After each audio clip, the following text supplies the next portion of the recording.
See here. Going live, going live, going live. Let's make sure that everything is working out just fine in the going live department. Fantastic. The audio is coming through beautifully.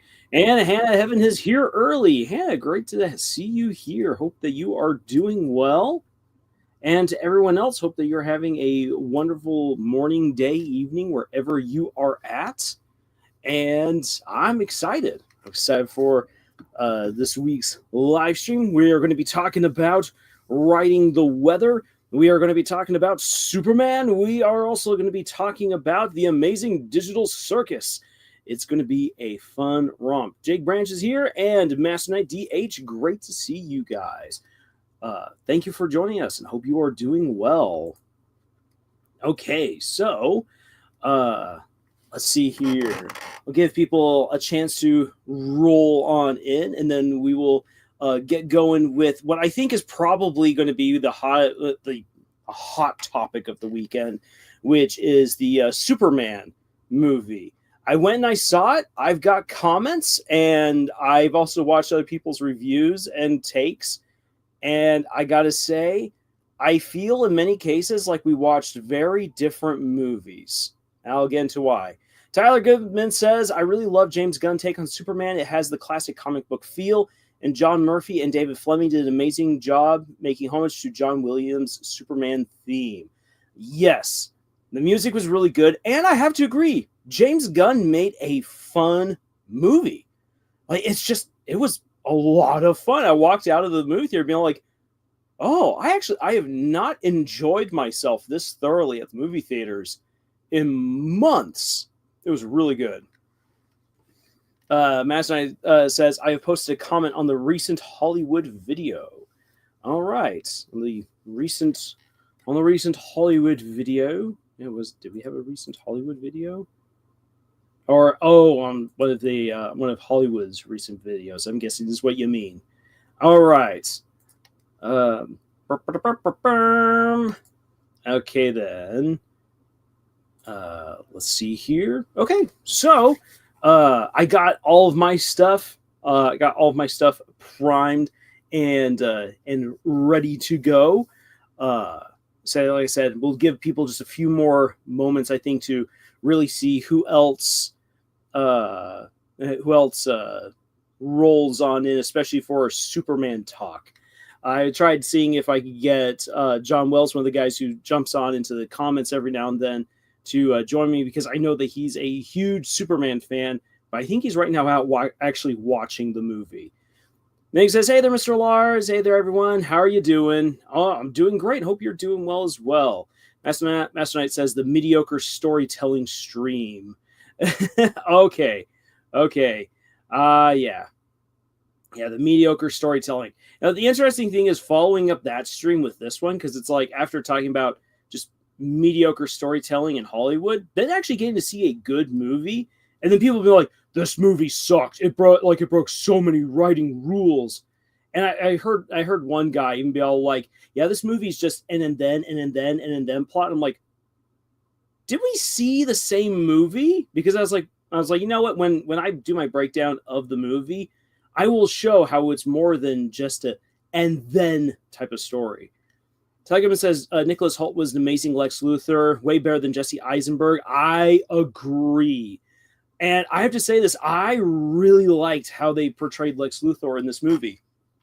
I'll just say already that I've never been all that impressed with the character of Lex Luthor. Maybe if I got more into the comics, maybe I would be. But I never really thought of him as a very serious villain. It's like, oh, yay, I'm rich, therefore I can be evil. Yes, all of my Benjamins give me power. Power that you will never have, Superman.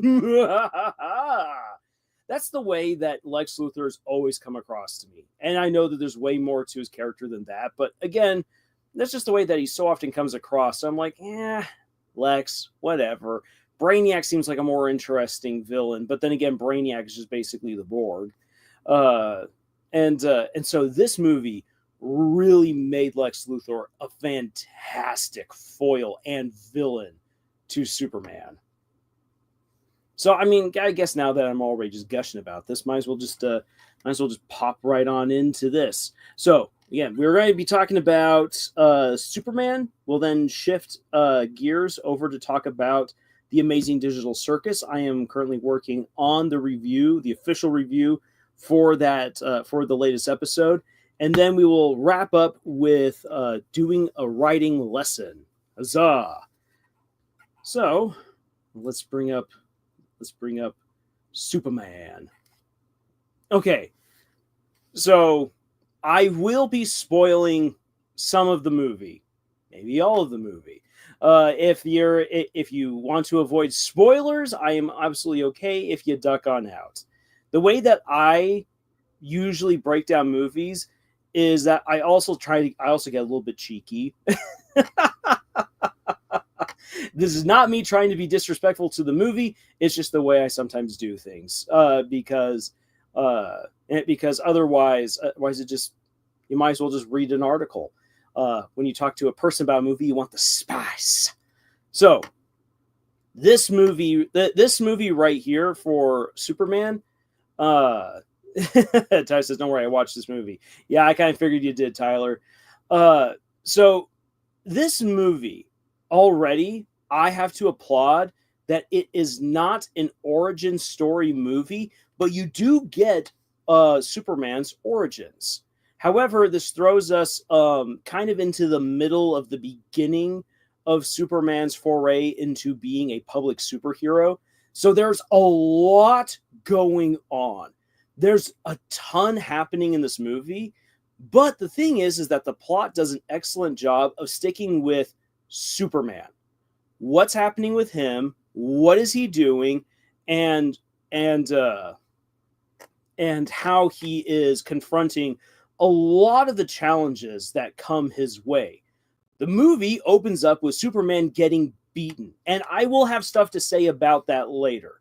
But Superman gets beaten, and people are like, "Oh, he's just going to like whine, go home, and cry because the Superman in this movie's weak." No, the Superman in this movie isn't weak. The Superman in this movie, though, is vulnerable in various ways, which is a very big difference between weak. And there's a big difference between weak and vulnerable. So Superman, like we see him getting beaten, but he goes back immediately into the fight to protect the good people of Metropolis. And we find out that he prevented a war between two different countries. And I'm going to get more into why people are so upset with that. I love when people don't know history, because so many people are wrong about what is happening in this movie, like what it's referencing, because it's not referencing modern events whatsoever. People are like, "Oh, they're making fun of, they're poking fun at Israel and Palestine, or poking fun at Russia and Ukraine." I'm like, no. Again, people don't know their own history. People don't know world history, and it shows. But Superman has stopped a war between two countries, and this is though making the world question, wait a second, how far are superpowered beings allowed to go? Because we have the Justice Gang, who is allowed by international treaty to perform heroic acts within other countries if given permission. Otherwise, they are not allowed to act. That's really interesting. In fact, actually, you get more international politics explained easier in this movie than you do in the MCU, which was actually really impressive to me. And so a lot of people are concerned about Superman. While he does a really good job and people do like the nice things that he does, he's so powerful. He just stopped a war. What if he turned rogue? What if he went against us? And this movie explores that fear. It explores it, in my opinion, far better than Batman v Superman did, because we get to see Lex Luthor go to the furthest extreme to find some kind of way of incriminating Superman, of finding a way of turning public opinion against him. And he does this by infiltrating the Fortress of Solitude. And there he steals a private message from Superman's Kryptonian parents and supposedly translates it. And this is a red herring within the movie. Hey, Art, sorry I'm late. Hey, Art, you're only like 10 minutes late. Don't worry. We're just getting started. Lex Luthor supposedly translates everything and reveals that the Kryptonians sent their son here to Earth to take it over, to rule it, and to have a secret harem of women, so that way he can start a whole new race of half Kryptonians. When this happens, the world quickly begins to turn against Superman, and we see a very elaborate plot beginning to take form.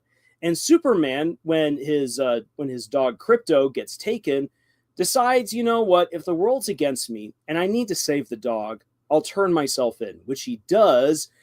And then Lex Luthor takes over management of his incarceration, puts him into a pocket dimension where he has all of these other prisoners and aliens and metahumans that he has under his control.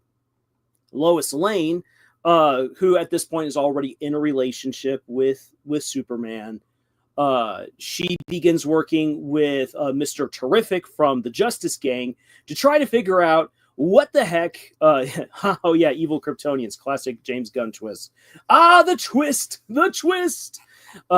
Do the twist. And so a rescue operation is underway, but Superman, being Superman, manages to charm some of the inmates with his kindness and goodness, and is also able to kind of bust himself out. So we have two different plans merging together. We get overly CGI'd effects battles. Let's just say that battle is probably the cheesiest of the bunch. It didn't look good, but I enjoyed all the plot points coming together. We learned that Lex Luthor is basically sitting on effectively a doomsday device with this pocket universe that he can use against Superman, which he does, and the plot just continues to unfold as we realize what Lex Luthor has really been all about this whole time, which is to isolate Superman, make people hate Superman, and then kill Superman using all of the toys that he has built up over a few years of overly obsessing with Superman.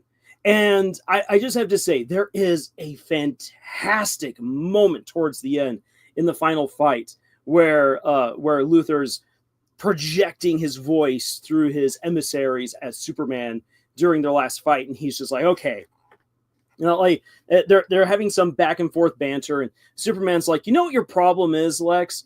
You're envious. And what I love is that Lex then responds with, you're right, I'm envious. I will admit it makes me throw up in my mouth when people compare me to Da Vinci and Galileo in the same breath.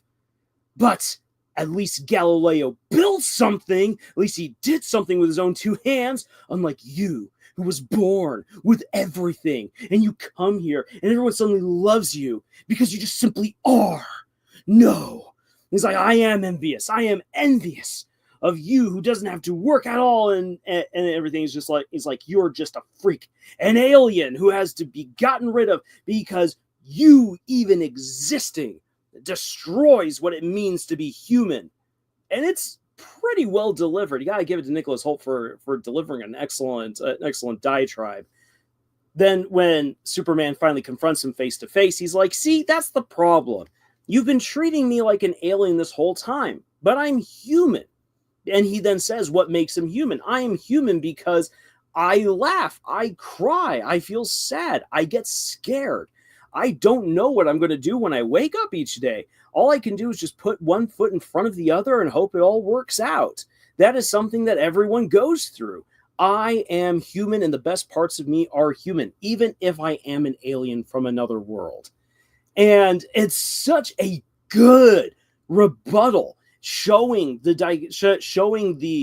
way that these two characters are foils to each other, and that it's not a difference of money and tech versus super strength and invincibility, but that it is a difference of ideology, which makes these two characters so diametrically opposed to each other.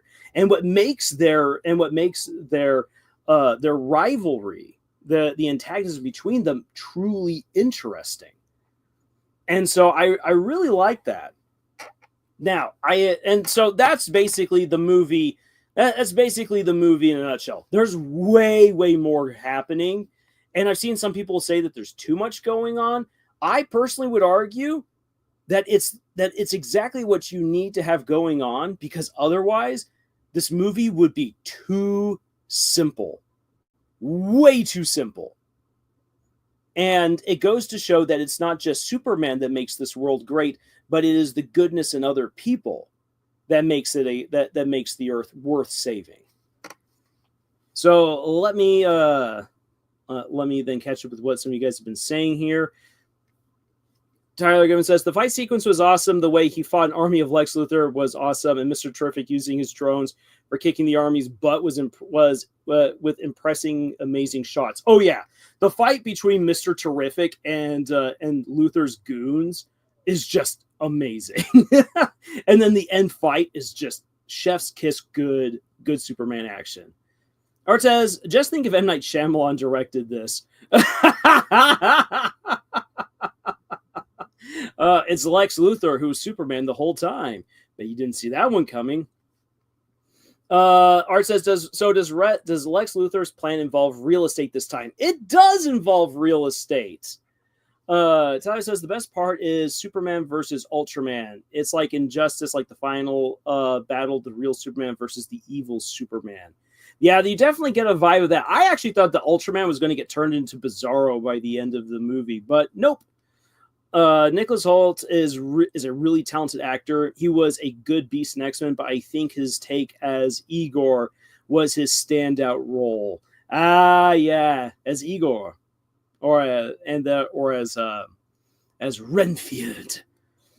Tyler Gibbons says one thing that makes this version Lex Luthor, Villy, that he killed a positive Superman fan in cold blood. That is dark. Not only that Lex find a way to kill Crypto.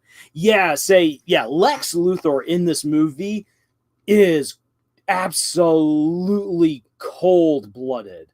Yeah, Renfield. No worries. I was thinking like, did he play Igor? I know that he played Renfield. Yes. Renfield was definitely kind of one of those roles that really got him good positive notice. Like, oh, you are a versatile actor.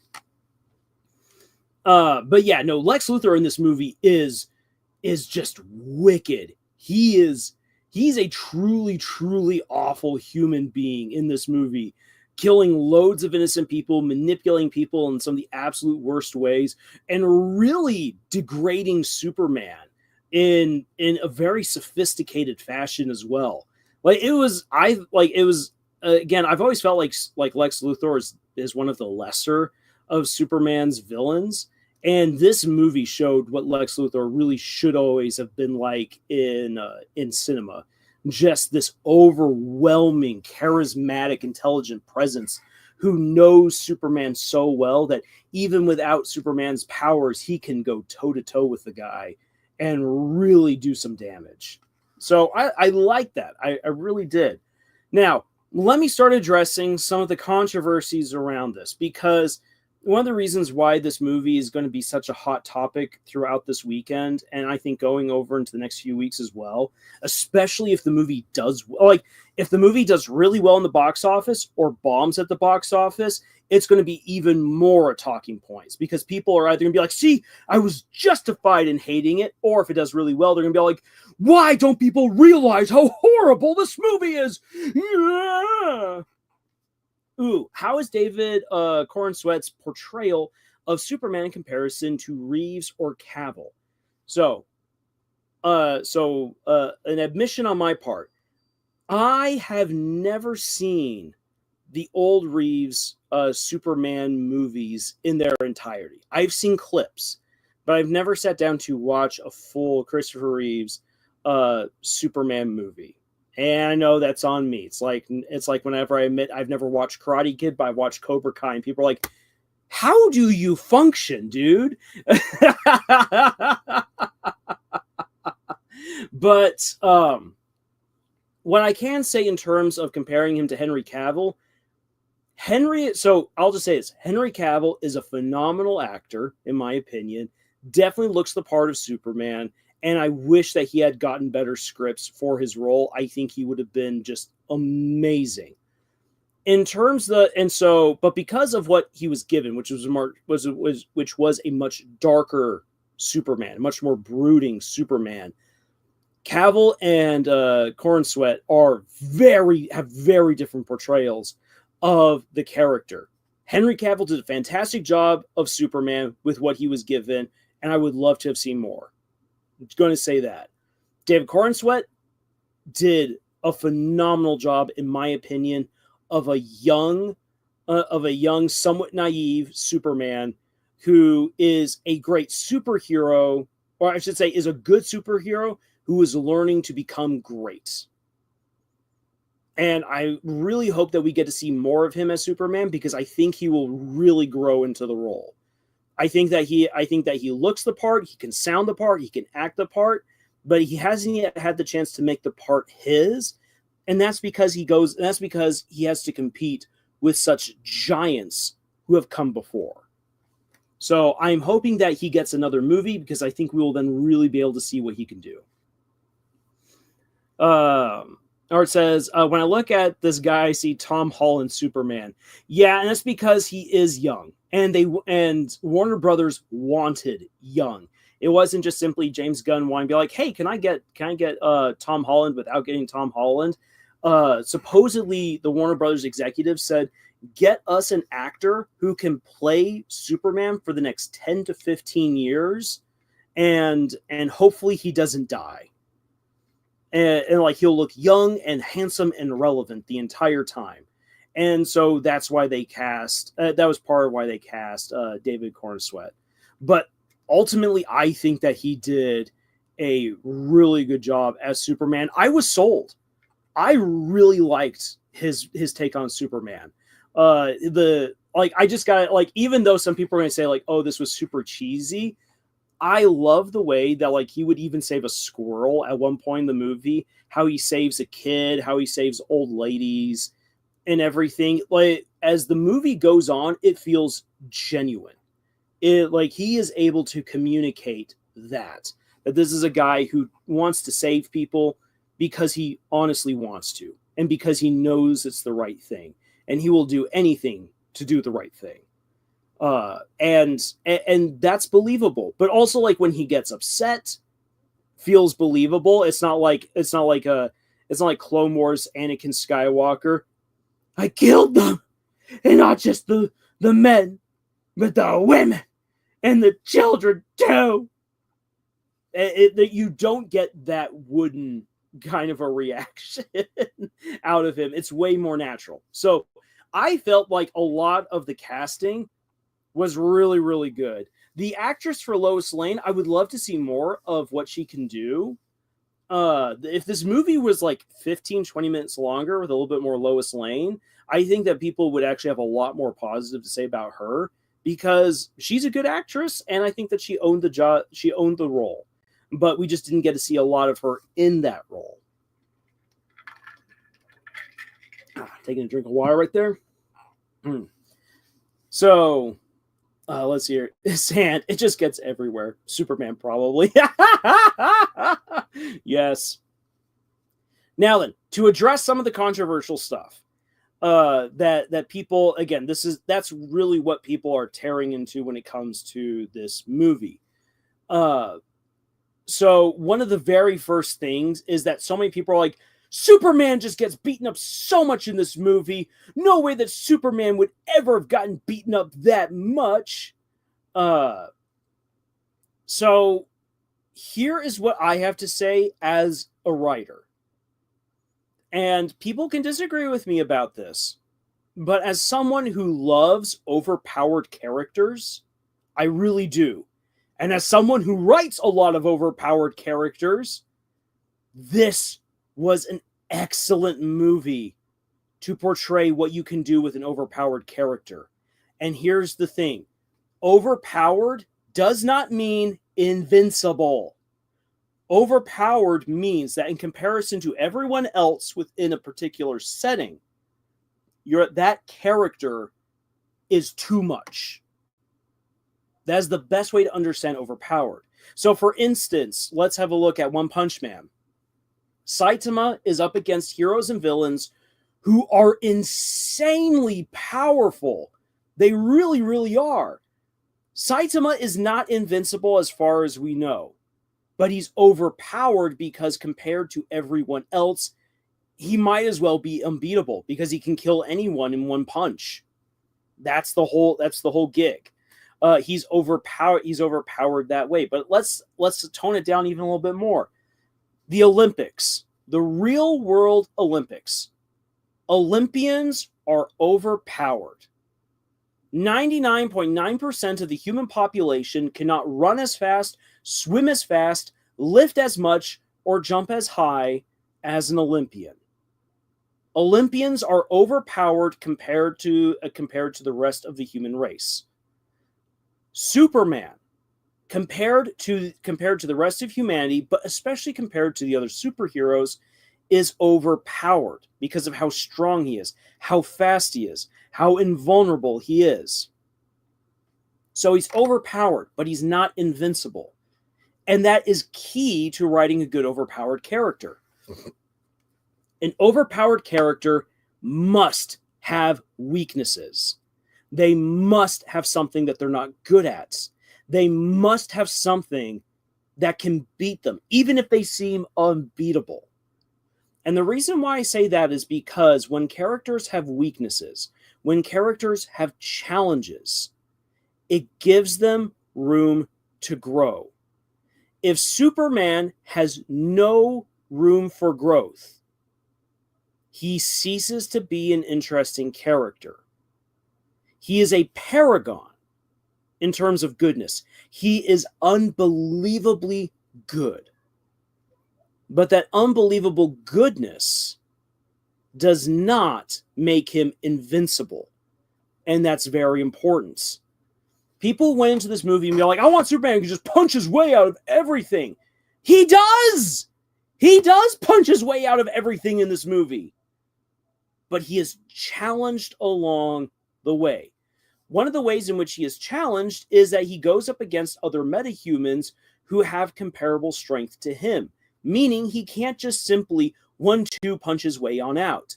And on top of that, you have Lex Luthor, who has memorized all of Superman's fight moves up until this point, and is in everyone's ear telling them the moves that they need to make in order to outplay Superman, who, because he's not had to fight against anyone else on his level before, is getting undone because they just have better fighting technique, which he doesn't yet have because no one's really challenged him, and he's a very new superhero on the scene.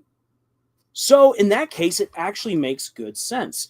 There is also kryptonite that is utilized in this movie, so his canon weakness, kryptonite, is utilized against him. Also, another canon weakness of his is if you take away his access to a young son, he loses a lot of his super strength and some of his abilities. And so we actually get that playing a part in this movie. And then on top of that, other characters get really smart with how they try to take him down. Superman is not known for being the most intelligent character in the DC universe, and that's okay. So Superman is challenged intellectually. He's challenged on a technical level in terms of fighting prowess. And then on top of that, in this movie, he is also challenged in terms of his emotions and in terms of his ideology. And so Superman actually gets challenged so many different ways in this movie, and he overcomes each and every single one of them. His ideology trumps Lex's. He figures out how to get a better control of his emotions and channel them to be way more positive than he is at the beginning of the movie. He manages to actually outsmart Luthor in a very simple way, because he's like, you know what? I'm not even going to try fighting you on a super like 4D chess level. We're going to bring this down to 2D. And because Lex is thinking that he's just so smart, he then stops taking notice of the simple things that allows Superman to suddenly undo his big plans. And on top of that, because Luthor's so focused on Superman, he doesn't realize that Lois Lane is going to destroy him from the other side. And then when it comes to strength, Superman figures out how to beat the other guys, even though they have better technical skills than him. He figures out a way around that in order to beat them. And so Superman overcomes all of this. And that shows growth.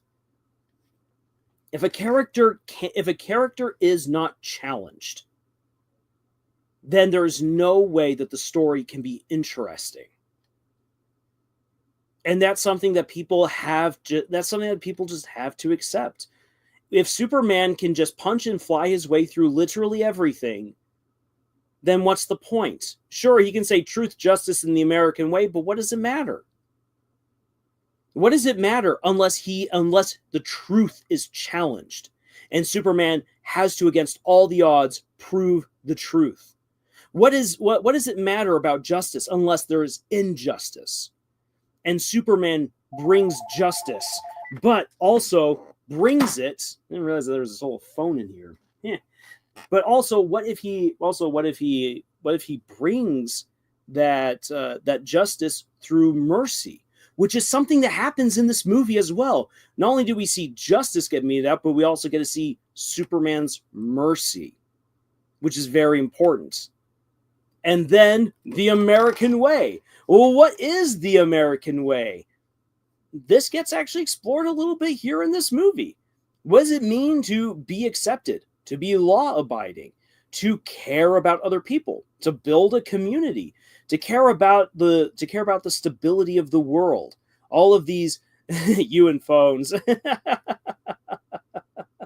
Yes, me and my phones. But no. Wow. Hold on a second here. Hold on a second. What the heck is happening here with these phone calls? Guys, hold on just a second as I throw out this phone.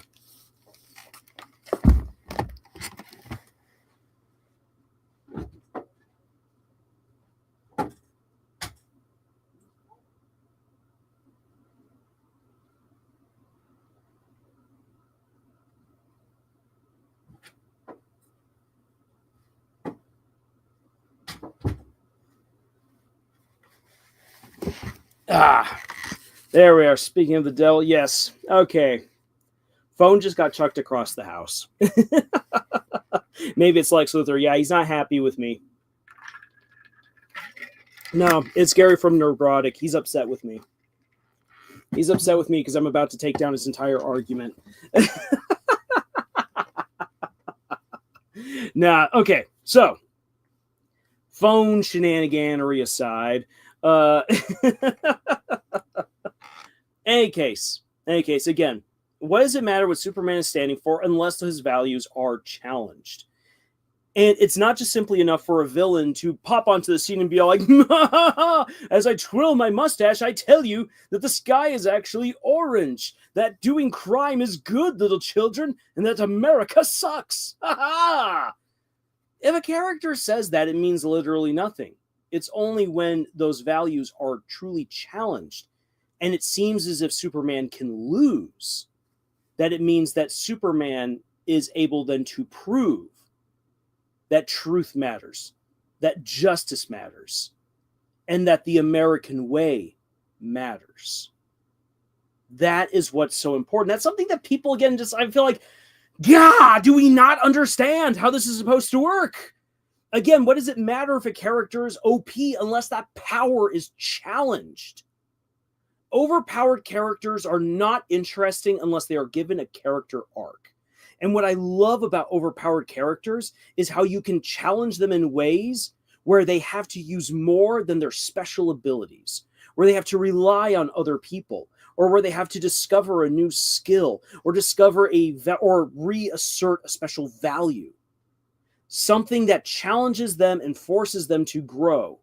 And then as they continue to grow, that overpowered quality of themselves can then shine to light, like, I was always more than just my skill set. And now that I have learned, and now that I'm in a better place, my skills, my power, whatever it is that makes me OP, can be used to now make things better than they were before. That is why overpowered characters are interesting. Hercules, like, let's go back to myth. Hercules is not an interesting character unless Hercules has to do everything in his power to prove that he is a worthy son of Zeus, which is kind of cringe when you think about who Zeus is, but we'll let that slide. Hercules is cool because he is trying to prove something about himself, not his powers, not his super strength. And that goes for the original myth, that goes for the Disney version of Hercules, and for nearly every other iteration of Hercules that is out there. Any story that's just focused on Hercules being super strong and not on anything else has always been a very boring and annoying take on the character, and has never done well. So the same thing with Superman. If Superman is not challenged, if Superman isn't shown to be good for a reason, to be great for a reason, then why should I care about him when I could have Batman? Because Batman's got all the interesting stuff going on. Let's see here. Art says, the great thing about Lex Luthor is he uses every advantage he can get and works to overpower Superman any way he can. Exactly. And Superman is challenged in so many ways. Superman has to question what, like, did his Kryptonian parents ever really love him? Could he trust them? Could he trust the calling that he believed that he gave them? On top of that, when the world of social media is turned against him, will Superman continue to do the right thing when it seems like everyone hates him? Why should I do something good if no one cares? And then going after his persona, where he's like, I'm proud to be a good person, and then be like, no, you're not a good person, not at all. Have that be challenged.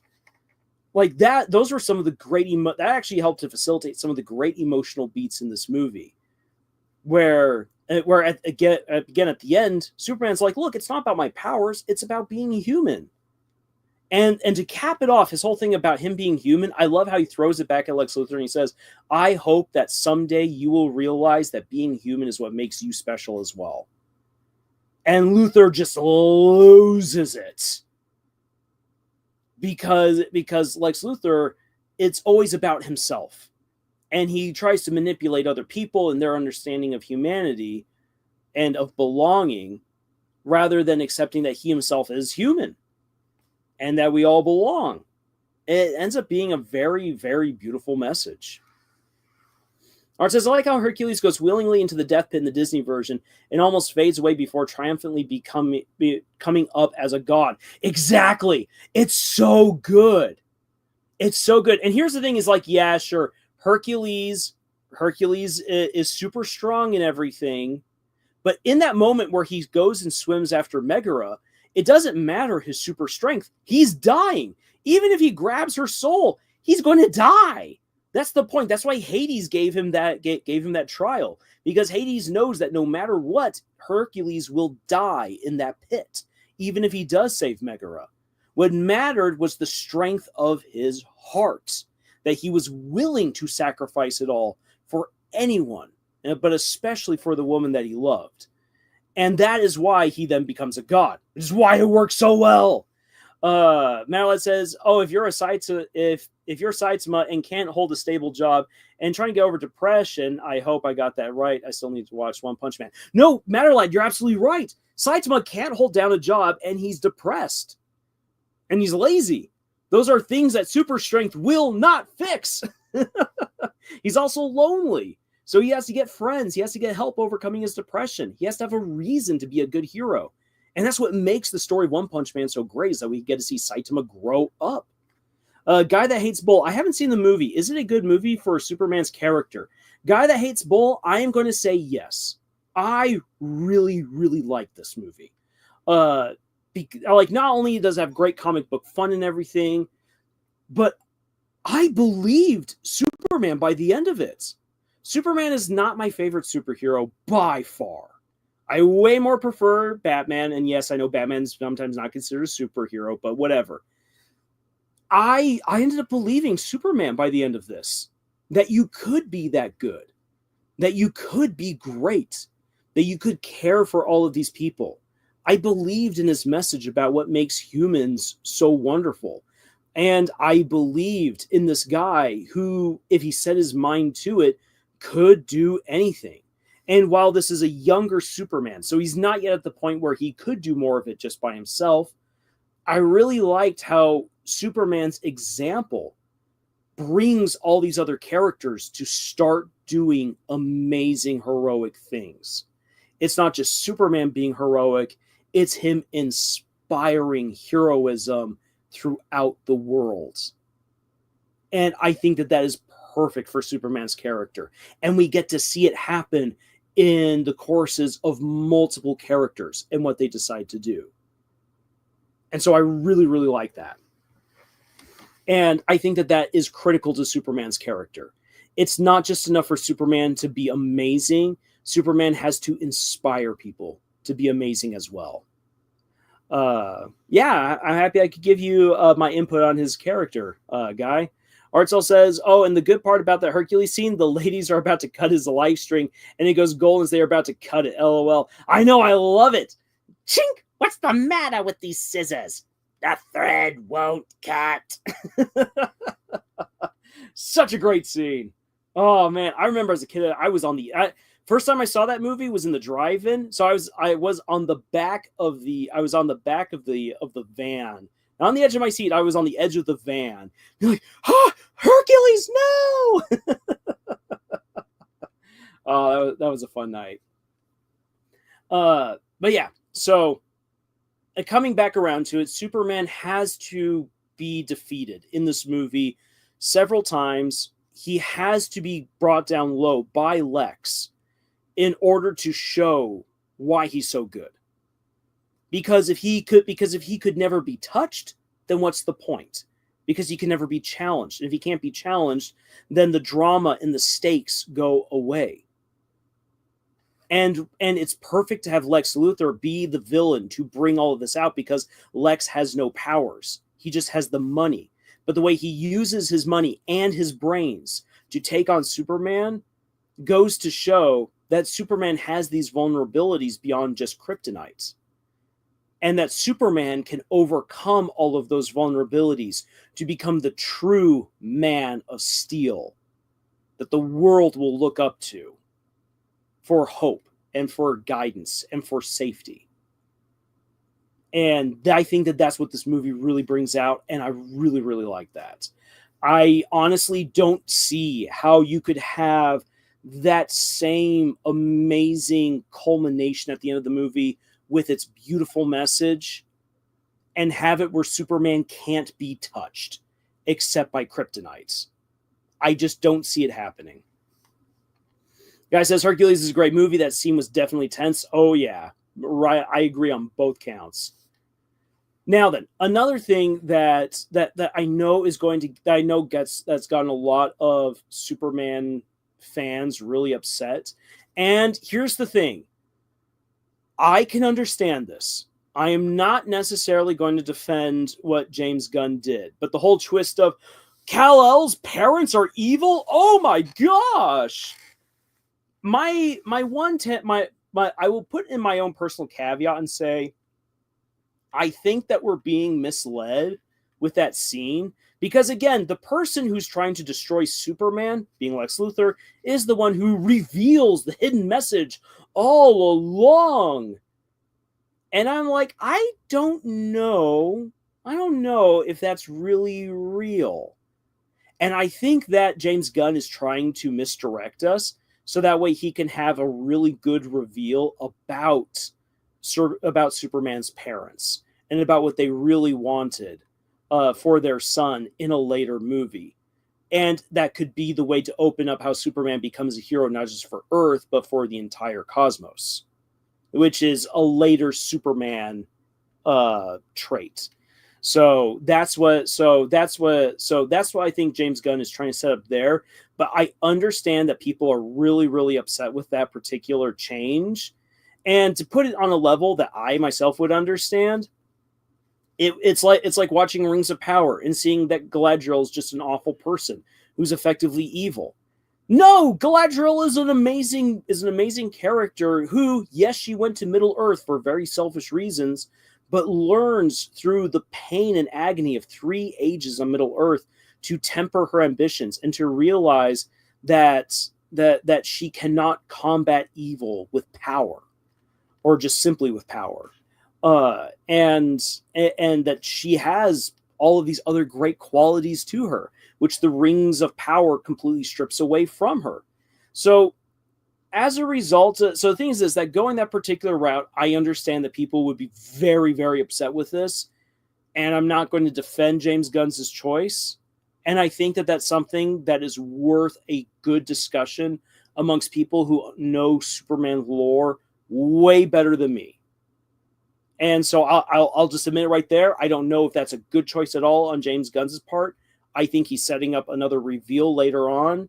If it doesn't go that route, yeah, as someone who is not a big fan of Superman, but at least knows that Kal-El's parents are supposed to be good people, yeah, I think that's kind of a bad route to go, personally speaking. But I understand why it was done for the drama of this movie and everything else. Yada, yada, yada. Mimic says Batman is not considered a superhero. Really? Yeah, some people don't consider Batman a superhero because he doesn't have special powers. He's really smart, he's really capable and really strong, but that's like at the absolute apex of what humans are capable of, like an Olympian. And Olympians are really cool, but Olympians aren't superheroes. So that's basically it with Batman. A lot of people do consider him a superhero. Really, that's just an argument where people are splitting hairs.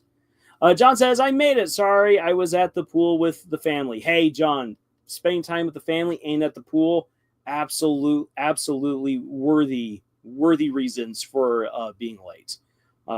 Not mad at all. I do think it's interesting that they're going in a different direction with his bio parents. Smallville did it in a way that, okay, we'll see what, that James Gunn is a fan of Smallville and he's buddies with Michael Rosenbaum. So there was a lot of Smallville Easter eggs and references. Yeah, with what I remember seeing of Smallville way back in the day, I definitely saw some of the Smallville references here and there, which I thought was interesting. Guy says, kind of like how the Batman did, Falcone misdirected Bruce by telling him that his father was corrupt, I believe, until it was shot down by Alfred. Yes, much like what happened in the most recent Batman movie, which is a good Batman movie. When I saw that people were hating on that one so much, I'm like, what's going on here? It's a pretty solid movie. Nick says Batman is a man-made superhero then. He's an incredible superhero to me. Yes. Oh, yeah. He's a great superhero in my book. Art says Batman's a good version of Lex Luthor. Yes. Exactly. Lex and Batman are basically opposite sides of the same coin, which is interesting why the two of them aren't paired off against each other more often. But I think that's because Lex Luthor really would have no reason to grind an axe with Batman. And he's too smart for Batman to just easily take down. Plus, on top of that, Batman's all about saving Gotham, and Lex is over in Metropolis. So, geography, reasons, so forth. John says, in Smallville, there was a scene where Clark saw a message from Jor-El, was basically saving the world with the strength you have. Okay. Yeah, guy says, I thought the Batman was brilliant. Yeah, it's a brilliant movie. Like, looking back at it, I'm like, man, people looking for reasons to hate the movie where they don't exist. John says, I don't get the hate for the Batman. It's a brilliant masterpiece. Yeah, it's really good. It's a good adaptation of what was it? It's a good adaptation. I saw some people say of the first year, but no, I believe it's the Long Halloween, if I remember correctly.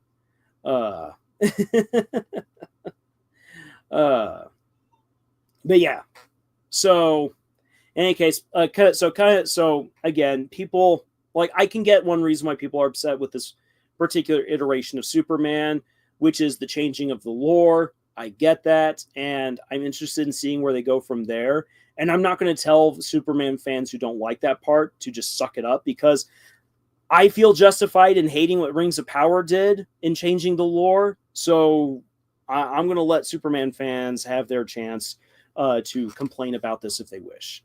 I will not take that from them and say, no, man, just get along with it. But another thing that people hated, supposedly, about this movie, which comes back to what I was saying earlier about people, know your world history, please. So there's a lot of people like, this movie is really an allegory about Israel versus Palestine. No, it isn't. Not even close. The thing is this.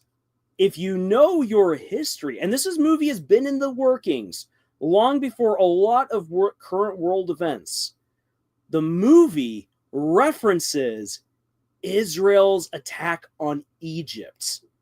This is going back decades.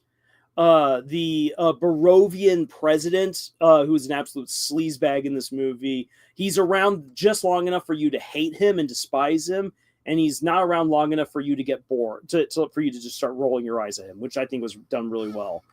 He's modeled after one of Israel's first presidents, with his really crazy hair and his beer guts. Oh crud! It's oh crud! I gotta look up this guy's name again, so that way I make sure I give you guys the correct name and don't just absolutely butcher it, because otherwise I might accidentally do that. Okay, there we go. Okay. Okay, let me see here. Let me actually pull up. So the name of the guy is David Ben-Gurion, which I'm not going to be all like, oh, David Ben-Gurion was an absolutely horrible person. The history of the Middle East the history and politics of the Middle East is way more complicated. But suffice it to say, David Ben-Gurion definitely did some shady things. We'll just leave it at that. Again, Camille's Harem is not a channel for your political needs.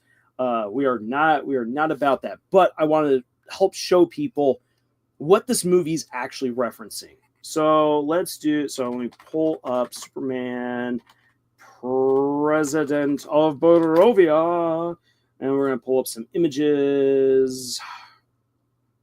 Oh, come on, Google. Don't fail me now. Okay, well, here. Okay, so I got two pictures. Let me show you guys real fast here. So I'm gonna have to share my screen. Yeah. All right. We are going to do the entire screen, and we're gonna share. Okay, so we got the Eternal Swirl. Okay, so David Ben-Gurion, one of the early presidents of Israel. Look at that fantastic flyaway hair. Very controversial figure. I highly, highly recommend checking out the channel Time Ghost Army and their review of Middle Eastern affairs. Fascinating stuff. Really, really great history. So here we got David Ben-Gurion with his crazy flyaway hair. Now let me show you the actor who portrays the president of Barovia, the attacking country. There we are. It kind of sucks that we don't have better pictures. Google absolutely failed in this. Come on, Google. But there you have it. Crazy hair. Old man with crazy hair. Old man with crazy hair. There we go. And we'll stop sharing. Okay. So, effectively, what the movie is actually making reference to is when Israel decided to fight Egypt. And Israel kicked Egypt's trash. Which is something that even to this day, the Egyptians are like, no, it didn't happen that way. The movie goes the same route of like, this is what happened. They began fighting, and Israel absolutely tried to conquer, parts of Egypt, because they said it was for national security purposes. So that happened back in the day. If you know your world history, like as I was watching it, because I'd heard people say like, oh, it's an allegorical thing for Israel versus Palestine. Watching this movie, I'm like, that none of that is in there whatsoever. If anything, it's making a reference to not the 7 days. Is it? Yeah. It's making a reference to the 7 Days War. Is what it is. And basically, if Superman was there, the 7 Days War would never have happened. Boom, there it is. History is long past us now. Egypt and Israel are friends now. Wink, wink. Politics aside, that people who complain that this movie is political, it's political if you're looking for it. There's only one moment in the movie where it got really political, but only if you know what they're referencing. And I was actually shocked that it was there, and I have not heard a single person bring it up. And so I'm like, okay, clearly people don't know their current politics, because otherwise there'd be so much finger pointing about this right now. And because and now that I say it, now I say it, because Camille's Harem is not about politics, or at least real world politics. If you know your Fox News anchors, this movie really hates one of them. That's all I will say. All right, let me catch up with you, what you guys said right here. The Batman perfected Batman's character, in my view. He evolved from being hateful and spiteful to heroic and inspirational so efficiently. Yeah. The Batman did a fantastic job of taking Batman from just a rage-filled punk with money and tech, and transformed him into a hero who sacrifices himself to save Gotham. Boom! That's what we wanted to see. John says, it was the first time I really felt like that character of Batman was the star and that his story was the focus. I agree. Master Knight says, let me guess, it was a jab at Tucker Carlson. It wasn't. I'll just say that. It wasn't Tucker Carlson. I was really shocked when I saw that scene. I was like, what? That's a bold move right there. That's a bold take. All right. Mimic says his hair is giving me sort of Albert Einstein vibes. Yeah, you know what? David Ben-Gurion and the President Barovia with their flyaway Albert Einstein hair. I mean, if you can pull it off, by all means, pull it off. I cannot pull off Einstein's hair. I'm a little too bald in the back.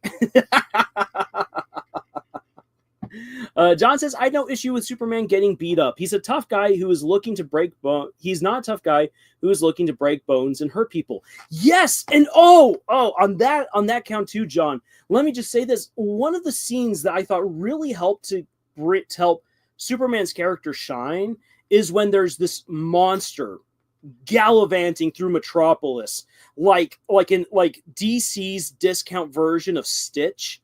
I kid you not, that monster, when he's really small, looks like Stitch from Lilo and Stitch. And I was like, is anyone else getting this? That's Stitch right there. I expected that line out of that little creature when he first showed up on the scene. But when he grows big and is threatening to flatten Metropolis, Superman is fighting it while saving people. And when the Justice Gang show up and Green Lantern's like, dude, just kill it. He's like, I'm trying to find a way of not killing it, because I think that there's a way that like we could get it off world and take it to like an intergalactic zoo or to an organization that can study it, or at least find a humane way to euthanize it rather than us just killing it right here in the middle of the city where it's going to cause massive amounts of destruction. And like, that's a great Superman moment where Superman's like, I could kill it, but I don't want to. I want to save what I can. I'm trying to do things in a way that gets the least amount of people killed and reduces the amount of collateral damage. I feel like that's a very Superman thing to do. John says, I guess that was a point of contention. LOL. Superman was a punching bag. Yeah, and the thing is this, like, Ultraman definitely gets a lot of punches in on Superman, but the reveal by the end of the movie about what's going on there makes total sense. And Superman gets his due. Superman gets his payback because everyone who has gotten a hit on him, he takes them all out. Like Superman, yeah, he gets a licking, but when Superman dishes out his punishment on these people, it's definitive. And I really like that. Again, showing that Superman is holding back. Because if Superman cuts loose, it is destructive. And a lot of these characters are like on the brink of death after Superman cuts loose. Which again shows he's holding back because he doesn't want to kill people. If he's willing to not murder a giant Stitch knockoff, which is about to flatten the inner city, of course he isn't going to try to kill the engineer or Ultraman if he can help it. Because that's just not Superman. And what I like in this movie is that there is a point where Superman does kill someone. And so it's not like, oh, Superman would never kill people. No, there's some death. There's some death, but it comes at a point where Superman has literally exhausted every other option, where there is nothing else where there's nothing else that he can do, and so he has to take. So he has to do the very critical. He has to do the very critical thing. And that's something that I have not seen anyone else bring up about this movie so far, which is rather shocking because that was a huge deal in Henry Cavill's first Batman movie. Henry Cavill's Batman would have been really cool. But Henry Cavill as Superman in Man of Steel. People made such a big deal about how he could easily have done anything else than crack the one dude's neck. General Zog or Zorg, whatever his bucket was. In which he could. And that's something that I feel like James Gunn did a fantastic job of showing that in this case, Superman really exhausted every option he could until he's like, okay, fine. There's nothing else I can do. I have to get rid of this guy. And that then goes to show his restraint and his sense of justice and mercy towards Lex Luthor, that he's willing to let Luthor live because he hopes that there is a chance that things can change. And I really, really like that. I felt like that subtly brought out Superman's character without having to rub it in your face. Jeremy says, I don't know you, but I already love you. Well, thank you, Jeremy. John says, yes, he holds back. Maybe if he's about to battle Darkseid, he will go all out, but he's not going to put his fist through a guy. Exactly, which, again, is very Superman. And I know that as someone who hasn't read the Superman comics or is a big junkie for Superman. Guy that hates Bull says it would have to be a very dire situation for him to kill, never as a first choice. Yeah, that exactly. That's the way that it works. And I felt like that was, when that moment arrives in the movie where he does kill one guy, I was sufficiently shocked, but it didn't bother me because I was like, that made sense. That made absolute sense because Superman literally goes out of his way to try to save the guy. And he just will not stop. And so it's just this way it goes. I'm Omega. Neil. Hello, Neil. Nice to meet you. I feel like that's one of the Nathan Fillion moments. Which I just got to say that Nathan Fillion as the Green Lantern, I honestly wasn't sure about it at first, but by the end of the movie, I was sold. I was sold as him as the Green Lantern. So good. Also, Hawkgirl grew on me. I don't like Hawkgirl. Again, I have not read the comics. I've only watched the cartoons, and I never got the appeal to Hawkgirl. By the end of this movie, I was like, Hawkgirl! Yeah, but you know who's even better from the Justice Gang? Mr. Freaking Terrific. Mr. Terrific is an absolute gem in this movie. He is such a good character. Like, he's funny without meaning to be funny. He's incredibly intelligent and capable, and that comes throughout the entire movie. You realize why this guy's a superhero.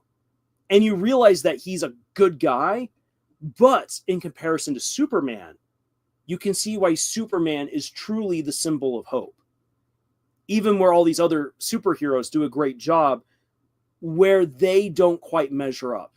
Because where Superman will do his best not to kill people, these guys don't mind. Where these guys are pragmatic, Superman is hopeful, almost to the point of being naive. Where these guys will play by the rules strictly because those are the rules, Superman thinks about the spirit of those rules and tries to embody the spirit of the law while respecting the letter of the law. And that, I think, is, again, a very subtle reason why this Superman comes across so well. Why I was sold so hard on, this is Superman. And this is why you should like him. And this is coming from a guy, once again, Superman's not my favorite superhero. But by the end of this movie, I was like, yeah, Superman. Wow. Yeah, I like this guy. John says, I had a lot of issues with Man of Steel, LOL. The killing of Zod, there's his name, Zod, meant very little because Snyder's Superman never seemed to have the reservations about killing. It was never a character point. Yes, exactly. Whereas, again, with this Superman, you can see it. You can see it where he holds back. He holds back against bad guys. He holds back against monsters. And it's only when he feels like he absolutely has to that he truly cuts loose. And we see the devastation that he causes when he does that. And you can see why he holds back. Because that would be wrong. It goes against an embodiment of pure good, which is what makes him a paragon. A paragon is not someone who is perfect, but a paragon is someone who does their best to perfectly embody an ideal. And in the case of Superman, it is truth, justice, in the American way. And at the end of this movie, even though they never say the American way, this movie very clearly is taking place in America. It reminds you of that time and time again. So what is the American way? And by the end of this movie, it is community. It is love, friendship, sacrifice, and just simply doing good. Rather than thinking about other people as other, think about people in terms of goodness, of all the potential that they have within them to be amazing, which the movie sells you on that in a few scenes. It really does, where you watch and you're like, you know what? I can see why Superman loves humanity, because there is something good, something so undeniably good in some of these people. And these are not important people at all. These are just regular people on the streets. And Superman realizes that person has value. Everyone here has value. And I would rather look at what is good about these people than focus on what is bad.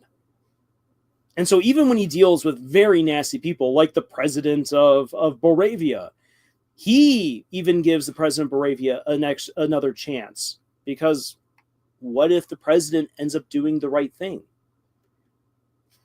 And that's the risk that Superman is willing to take. And just as a point of comparison between Superman and Batman, that's very different from Batman, who refuses to kill or get rid of his villains, because Batman knows he is just one kill, one bad day away from becoming his absolute worst self. And that's why Batman has to restrain himself. Superman, on the other hand, chooses to restrain himself because of the good, the intrinsic good that he sees in everyone and everything else. And that is really sold in this movie. Hey, Shade, great to have you here.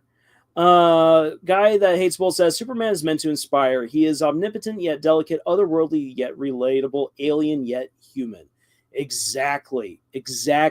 And that comes through in this movie, in my opinion. John says, like the fight in Smallville, he was going all out, swinging haymakers, using his heat vision without restraint, plowing through buildings. Yeah. Oh boy, yeah, you don't want that. Don't want that kind of Superman unleashed on everyone.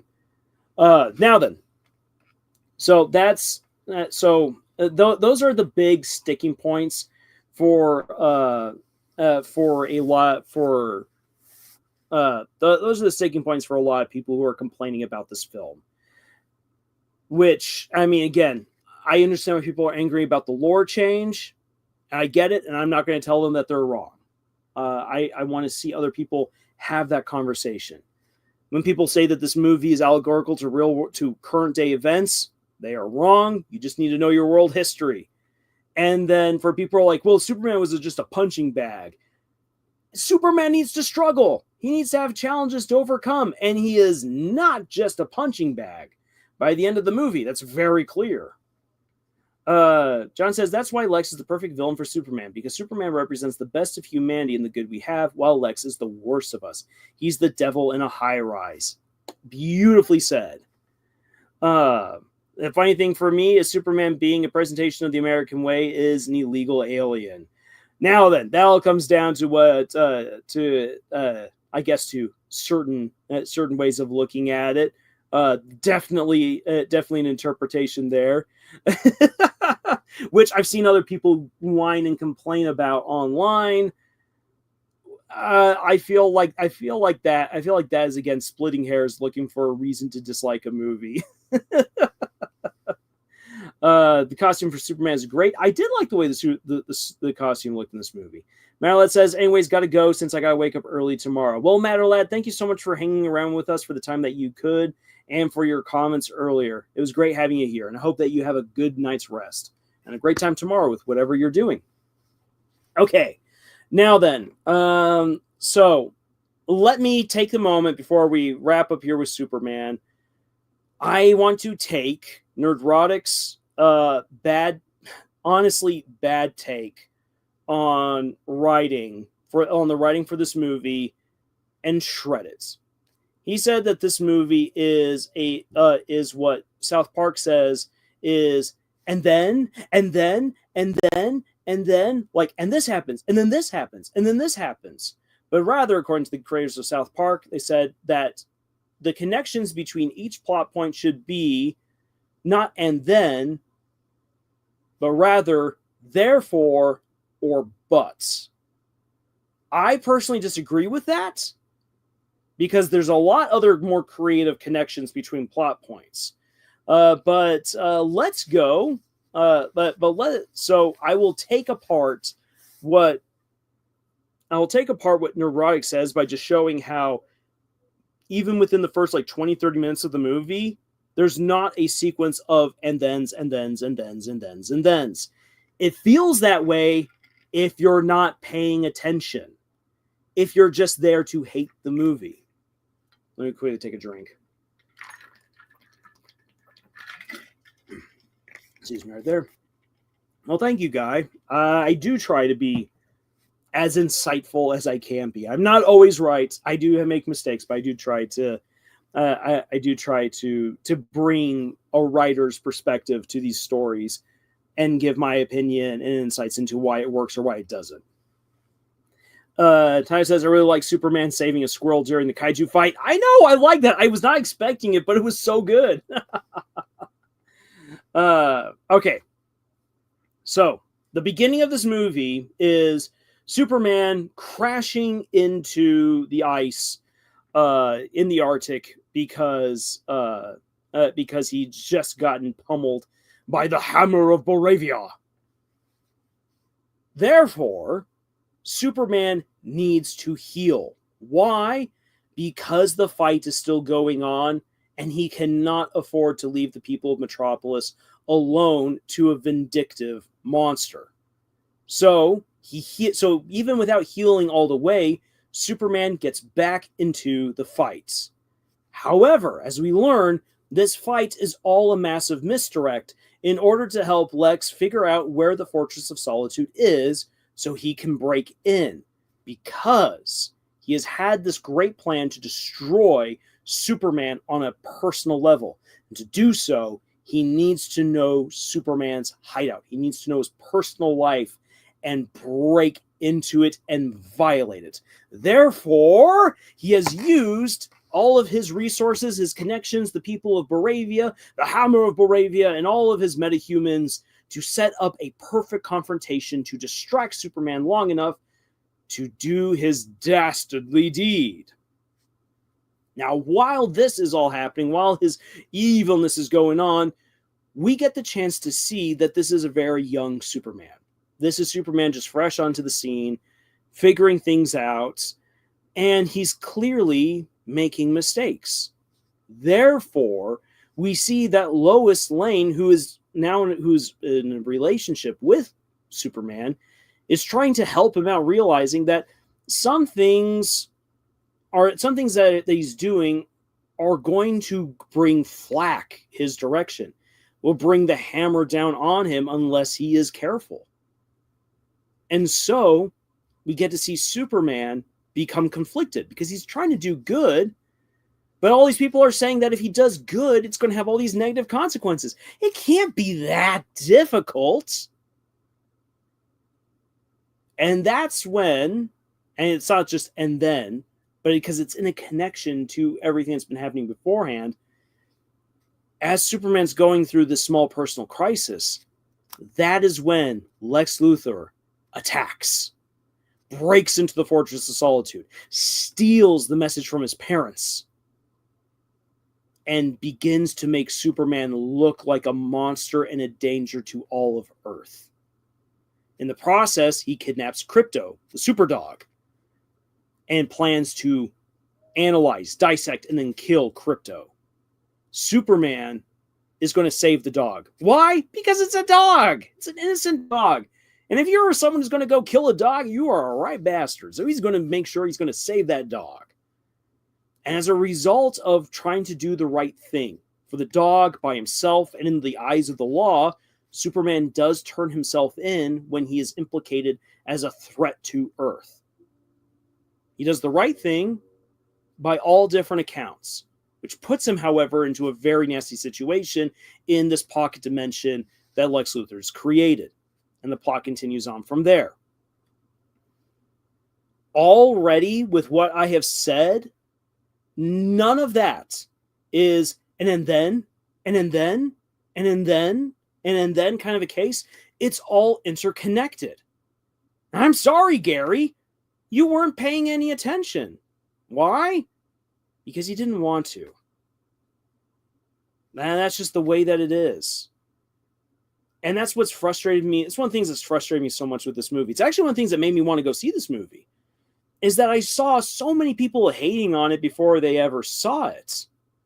Not willing to give it any sort of grace or a chance. And I know that there will be some people out there and be like, well, Lars, what about you and the Rings of Power? There are 16 plus hours of video of me reviewing the Rings of Power, where each and every episode I give the show a fresh chance to prove me wrong, to impress me, and I praise that I praise that show when it did things right. Give even the stuff that you feel, even if you know you're going to hate it, give it a chance. Because if you do, you either might find something really good, or you will finally know why it sucks so bad. And if someone wants to hate Superman 2025, that's their choice. I'm not going to try to convince them that they should love it. That's the greatest thing since sliced bread. I don't even think that this is going to be most people's favorite Superman movie. I think that the next Superman movie could be someone's favorite Superman movie. I don't think this one will be. But if you take the chance to actually give it a shot, you end up being surprised what you can learn. And that way you don't end up walking away with a really bad take. Because, I'm sorry, anyone who says that this was just a lazily written story, I'm honestly surprised. Like, were you actually paying attention? Because if you pay attention, there are some mistakes. There are some blatant mistakes about 2/3 of the way through the movie. in terms of consistency, slash continuity slash suspension of disbelief. However, those issues aside, and that's not even including the lore change, it's overall a very solid movie. I could not fault it in terms of how it builds most of its characters, how it executes the main plot, the twists it pulls, and everything like that. It does a good job. And people who say that it doesn't, I'd like to have a conversation with them and find out why they say that. Now then, I intend to go see this movie again tomorrow with some of my family, and maybe my opinion will change on a second viewing. And we'll see what happens. But I feel like my opinion will end up being vindicated when I have the chance to watch this movie again. All right, so Guy That Hates Bull asks, out of curiosity, what sort of books do you like? I love high fantasy books. I love reading them. I love writing them. When I look on over to some of my collection of books over here at the side, I have Shadow the Conqueror by Shad from Shadiversity. Not a great book, but I have it. I have The Curator by Owen King, which is also not a great book. But I have Umi and the Nightmare Painter by Brandon Sanderson. Mwah, fantastic. The Grimm's Fairy Tales, really good. The Sunlit Man, also by Brandon Sanderson. I've got Maid's Mysteries and Mysterious Disappearances, which is a fun manga to read. I've got right here The Toll, which is the third book in in the Scythe trilogy. Good stuff. And then I also have right next to me my own steampunk novel, Bleed, Steam, and Steel, which I will toot my own horn. It's a fun book. It's a really good book. Everyone that I know who has read it has said, like, wow, that was really good. I'm like, thank you. Thank you. All right. Jay says, I know people love the movie, but we need to be honest. Did it financially succeed or not? Shade, we don't know. We won't know until the movie has done its run. So in answer to that, right? So I've read that the movie cost anywhere between $250 million to $363 million in terms of production. That is not counting advertising, to my knowledge, which makes this movie incredibly expensive, which was not a good choice. Not a good choice, even with the $250 million price tag. We will have to see how the movie does. Ultimately, this movie needs to make $750 million, $750 million to our knowledge, just to break even. Warner Brothers bet the farm when they don't have a farm to bet, which is not a good move on their part. We will have to see how this movie does. The projections are that by the end of the weekend, it will have made $140 million. I don't know if that's considered to be domestic or worldwide. I haven't been able to find anyone specify. Because if it's worldwide, it's not making its money back. It'll be a miracle if it can even break even. If it's $140 million American, Canadian, domestic that it makes by the end of this year, plus whatever it makes worldwide, then this movie has a chance of breaking even and being profitable, which would be a huge thing for Warner Brothers right now, and for the potential success of the new DC Cinematic Universe moving forward. Shay says, I forgot hamsters and dogs. You need to make a video about the people who hate the movie for no reason. Well, I mean, that's kind of why we're here, but I have been thinking about doing another Sins of the Fans video. I think it's about time. Ooh, I got a kitty. I got a kitty making noise. Yes, kitty? Come on in, Daisy. Come on, Daisy. Don't just be a cat meowing there and then not come in. There we go. That's a good Daisy.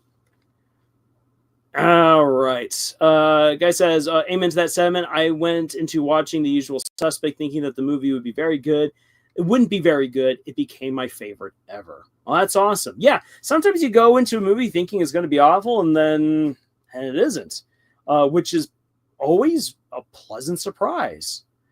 Shay says they make money from hate in the old days that they hate was justified, but now is not. Well, I mean, it depends on person to person. The thing is that there's a lot of bad takes in regards to this movie. And the thing is that it's so many people having different bad takes, from Snyder fans to fans of Superman to people who want this movie to fail for whatever reason. Judge the movie honestly based on its own merits, and I think you'd have a good time. If you don't end up liking the movie, well, that's you. And again, I'm not here to convince people that this is the best Superman movie of all time, because I personally don't believe it is. Guy says it's a very engaging genre. I know a lot of people that enjoy it as well. I, however, am not very familiar. I own a copy of The Way of Kings by Sanderson, which I haven't gotten around to finishing. Yeah, so The Way of Kings is a pretty big book, and it's a big ask to get into the Stormlight Archive. I just finished previously this year. It was later into the year, technically. The most recent book, Wind and Truth, and seeing that people despise this book, I'm like, again, did we read the same book? I feel like a lot of people. This is my personal take about why I think a lot of people didn't like Wind and Truth. I think it's because there were a lot of people who there were a lot of people who found out that Sanderson had blown up during the year of Sanderson, and they're like, "Oh wow, this author, this traditional conservative author who's writing high fantasy. Oh, I want to read his stuff." Little did they know who Sanderson really is.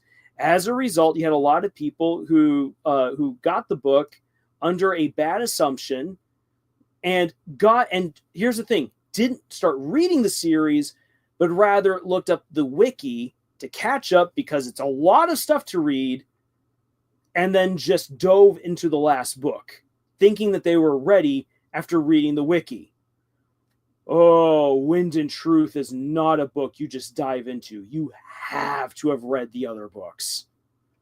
Otherwise, you just get thrown for a loop. And yeah, they just didn't understand who Sanderson was. Their perception of him was off. And so, yeah, there we go. Fabio's here. Yo, great to have you here, Fabio. The length of the novels don't really bother me. One of my favorites is Crime and Punishment by Dostoevsky, which is about 900 pages, if I recall correctly. Oh, whew, that's a lot. It's a lot. Yeah, and I also write long stories. I think my longest story currently is 315 words, which, when all combined together, is up there around, at least with the way that Amazon publishes books, is close to 800 pages long. Woo! That's a lot. And it won't even be my longest book if I get a say in actually finishing Whitefire. Ooh, that's going to be a long book. Okay. So, that's all I got to say about Superman for right now. It'll be interesting to see how the movie performs over the course of this weekend and going into subsequent weeks.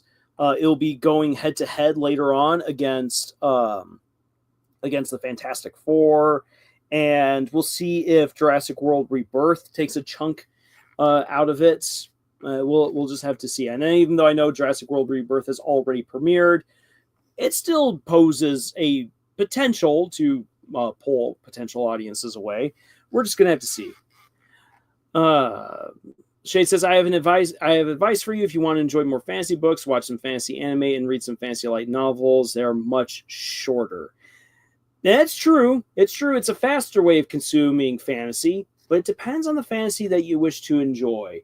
While I do enjoy some good fantasy anime, looking at you, Frieren, looking at you, Faraway Paladin, you good boys and girls, sometimes I like just sitting down and engaging in a good, meaty story.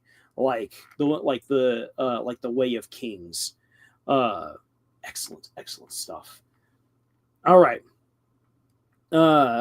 So let's talk about the amazing digital circus for a little bit. I still, like I said at the beginning of the live stream, I am working on having my official review and analysis for the episode Untitled ready to go, and I'm really excited to have this one cranked out and done. I thoroughly enjoyed this episode. It had some absolutely amazing bits, and it also actually had some good writing advice, literally in the story, not just like, oh, I can pull this out by analyzing what they did right and what they did wrong. No, the story, like the show itself, actually calls out writing advice. Interestingly enough. I'm Omega asks, also any progress on No Evil? I'm Omega. You'll be happy to know that I have watched 2 more episodes of No Evil this week. Woohoo! I managed to make a little bit of time. I'm currently, let's have a look here. I am on episode 24 of No Evil. That is where I am currently at. My Omega says, my project, Mars Dora, is a reboot of a project I started in high school and honestly plan on doing 8 seasons. Well, fantastic. And I hope that you get it done. Really like to see you complete a dream that you've had since high school. And Shade says he's seen a lot of YouTubers really hating on Wind and Truth. Yeah, yep. They do it for the clicks and for the clout. None of which really matters, because if you talk to people outside of the internet about Wind and Truth, like, everyone praises it. And this comes from like randos I met at like the Renaissance Fair, who just came and were like, dude, have you read Wind and Truth? I'm like, oh, I have Wind and Truth. They're like, it's so good, man. All right, man, you've got fun. I'm going to go drink some more beer. Guys, I just picked up my copy. It's around 600 pages. I was thinking brothers Karam, I'm going to mispronounce his name. Karamazov. I digress. I like this episode of this show. It was entertaining and good character exposition. Yes, excellent character development in the episode Untitled. Shade, I know what I'm saying is weird, but listen to me. The Wheel of Time fantasy book series from author mouth was inspired from Christianity, Judaism, Islam, but a lot of people just see it as Eastern influence. No, Shade, you're absolutely correct.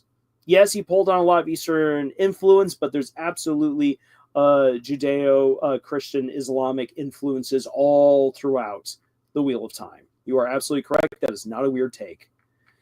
Fabi says the way this episode shows so much more of Cain, my adventures need to be good. No one else's. Man. Yeah, exactly. Cain is very jealous. He wants people to love his stories. And another thing to point out in terms of like actual like good writing advice. So at one point in the story, actually 2 different points in the story, it seems as though the best character development is happening in the scenes where there are no stakes. And that is true. However, that great character development can happen because of the other stakes that have actually been solidified in the rest of the series, thanks to the more dramatic episodes like episode 1 and episode 2 and episode 3.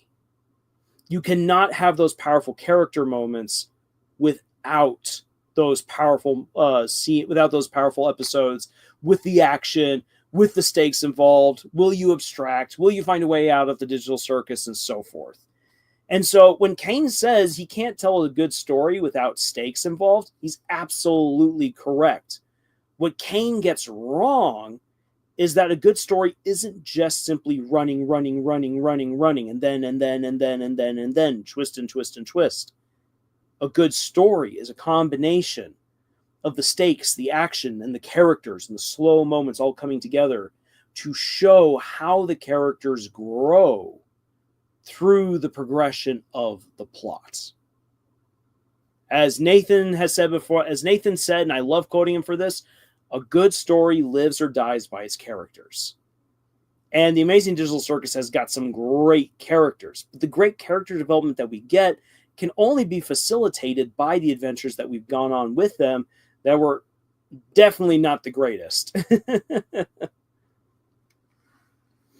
Let's see here. I mean, it says as heads up for no evil, prepare for a calamity crashing out. Okay, I'll keep an eye out for that. Guy gives me right here a pronunciation guide. Thank you. Karamazov. Karamazov. How I pronounce it anyway. Okay. Thank you very much for that. Is the Digital Circus but with cocaine? I mean, the Amazing Digital Circus basically is. Also, I recently went back to Raggedy Ann and Andy, which was one of the inspirations for this show. Oh boy, Raggedy Ann and Andy! What a drug-filled nightmare that show, that movie is. Oh, holy cow! Oh wow, you cannot tell me that the animators and writers were not tripping when they came up with that stuff. Now then, one of the things I really liked about this episode is how all of the suggested adventures tell us a lot about who these characters are. Like with Kinger, I don't think they ever outright state that Kinger is the one who is doing the stargazing, but that you have this moment where Kinger can be in the dark with everyone else, and we know that in the dark he's more sane. And so, like, that's his perfect adventure. Hanging out with everyone in an environment where he's not going bonkers. And that's really sweet. Like how, I mean, Jax's adventures show just how demented he is, but also that he wants, as he says, when he says he wants to have fun, we get his idea of fun. And we see that, like he says, he wants to get to know Pomni better. And it's very interesting, especially in the adventure that Jax has made for Pomni, that we find out just how much Kinger dedicates himself to every role, to every game. And I think that's one of the reasons why he has not gone insane, is because he dedicates himself so hardcore to everything that he's an actor who can get into any role and not lose his identity, because his identity is whatever he needs to be at the moment. And we got Gangle living out her dream as being in an anime and doing animation stuff. And what I find interesting about Zubul in the bar, when we find out that Zubul worked as both a bartender and as a tattoo artist, this helps to actually highlight that Zubul understands people, because those are both jobs where you actually have to interact with people on a personal level, but Zubul never held down any of those jobs. And I think it's because Zubul can have good people skills. But the problem is not that Zubul can't get along with other people, but rather Zubul doesn't know where they fit in. And so they've been jumping from job to job to job, from place to place to place. And that mirrors then why Zubul is just a jumble of shapes all rammed together. And so that was really interesting to see that represented through the adventures and through what we learn about their background. All right. Guy asks, I haven't seen Raggedy Ann. Any good? Okay. Guy that hates Bull. Is Raggedy Ann and Andy any good?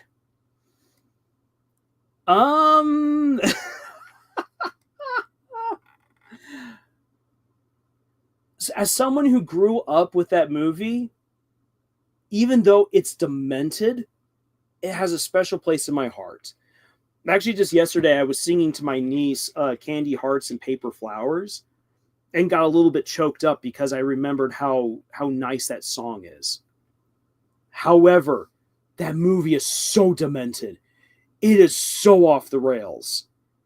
And you can't believe it until you've seen it. So what I'll say is this, is that if you are willing to watch an acid trip that makes every other movie that people call an acid trip look bland by comparison, watch Raggedy Ann and Andy. It is insane. And I don't know if it's insane in a good way.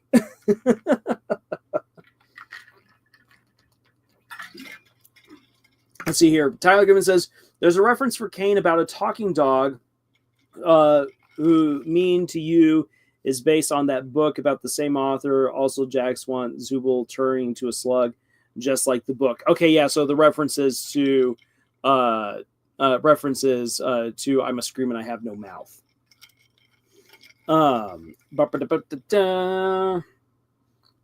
Guy says, I know another inspiration I have is I have no mouth and I must scream, which is interesting. Inspiration comes in all shapes and forms. Exactly. Yeah. Inspiration comes from all different kinds of places. One of these days, so when I actually finish Whitefire, the book, I will tell people the insane, stupid story about what inspired that book. Because what the story is nothing like the inspiration. But if it wasn't for that inspiration, the story would never exist. Nick says the Raggedy Ann and Andy movie was the original Digital Circus in Toy Story before Toy Story or the Digital Circus existed. Pretty much. Tycoon says, about the mystery NPC who is stalking the players. Yeah, I don't know about that guy. He's creepy. I have a theory that Dr. Football is one. I have a theory that Dr. Football is one of the people in the Digital Circus who is in there by choice and is there to help to torment the people there. And I can elaborate on that in a bit. I'm only first catch up here. Not everyone noticed. I sure didn't. At Zubul's bar, Jax got drunk. Yeah. I know they drank. There was drinking happening here. Jax drunk slowly. Yeah. No, Jax. It was interesting. It is interesting. I mean, there's definitely some drinking going on, and people's drinking habits say a lot about who they are. Yeah, it's interesting. It's interesting. What's interesting about the bar scene is that with the exception of Ragatha, who gets into the moment kind of to distract from what she has just revealed about herself, no one's really there to get zoused, which I thought which is interesting to reflect on. TV Account says, hi, what I missed? TV Account, you missed my very long pedantic talk about the Superman movie. Omega says, I remember watching the movie back when I was in preschool. Woo, yeah, it's been a while, in Twin Oaks. I mean, if you always want to go back to on a trip down memory lane, you can always go back and watch it again. Meg says, I remember watching that movie years ago and I loved it. The camel in the movie made me cry. That camel, oh my gosh, that suicidal camel is just something else. Shade says, listen, it's just normal level for people like me. If you want really insane, watch Tarzan Indian Turkish in the original series. Okay. Tyler says, I think that Dr. Football was actually able in disguise as an NPC. So the whole Cain and Abel thing. Okay, interesting.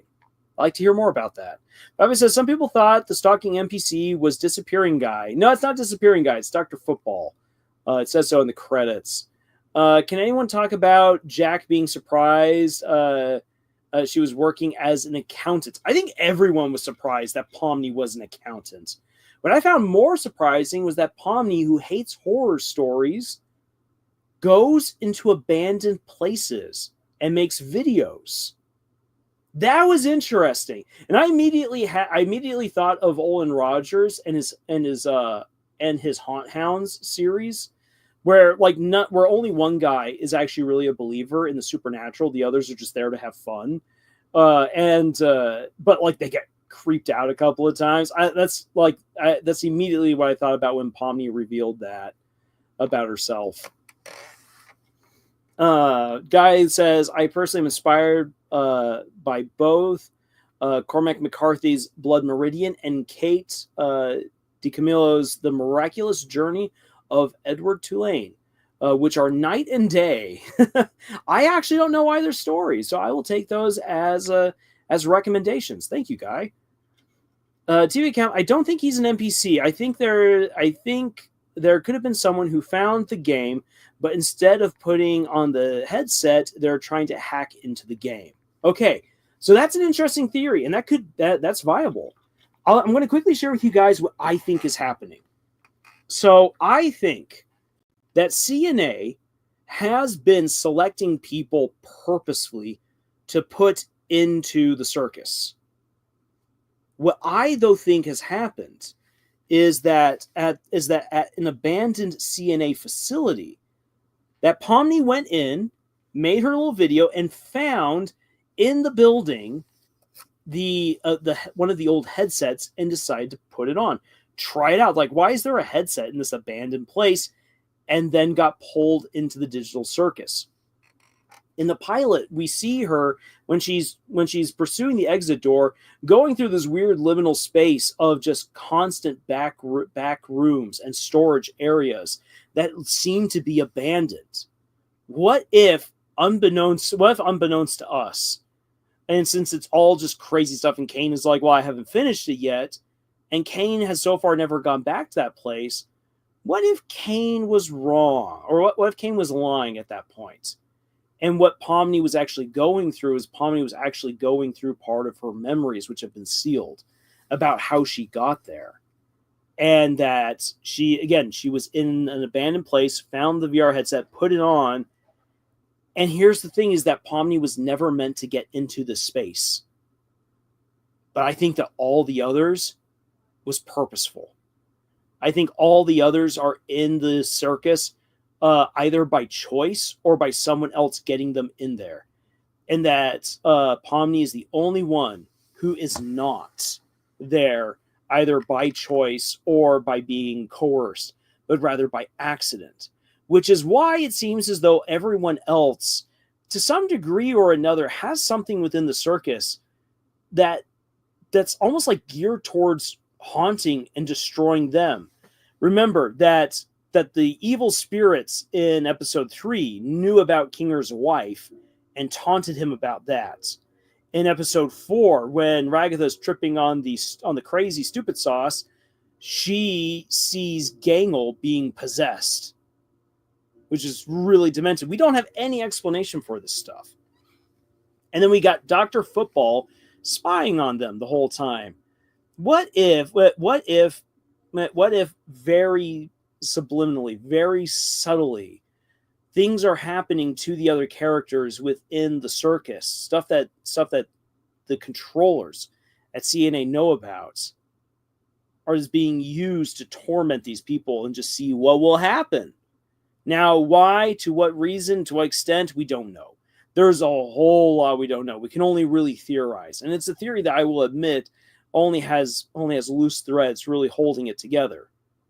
But it's something that after watching this episode, I'm like, you know what? I'm thinking that there's there's way more purpose behind what's going on here for all these other characters, whereas with Pomni seems way more free for some reason. And it's not just because of her excellent conversation with Kinger back in episode 3. I think it's because the controllers of the digital circus don't know her. And therefore they don't know how to start driving her mad. Because she's already overcoming her own existential crisis. So, something interesting to think there.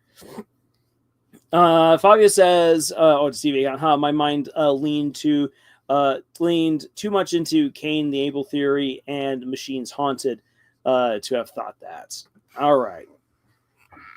Now, so that's basically, those are basically my quick thoughts here on this episode. I don't know if anyone else has got other stuff that they wish to share, or if we want to go through each of the little ridiculous adventures in turn. But yeah, those are basically my quick thoughts, and the rest is coming out soonish in the upcoming video, which I'll be working on after the stream and throughout a lot of tomorrow.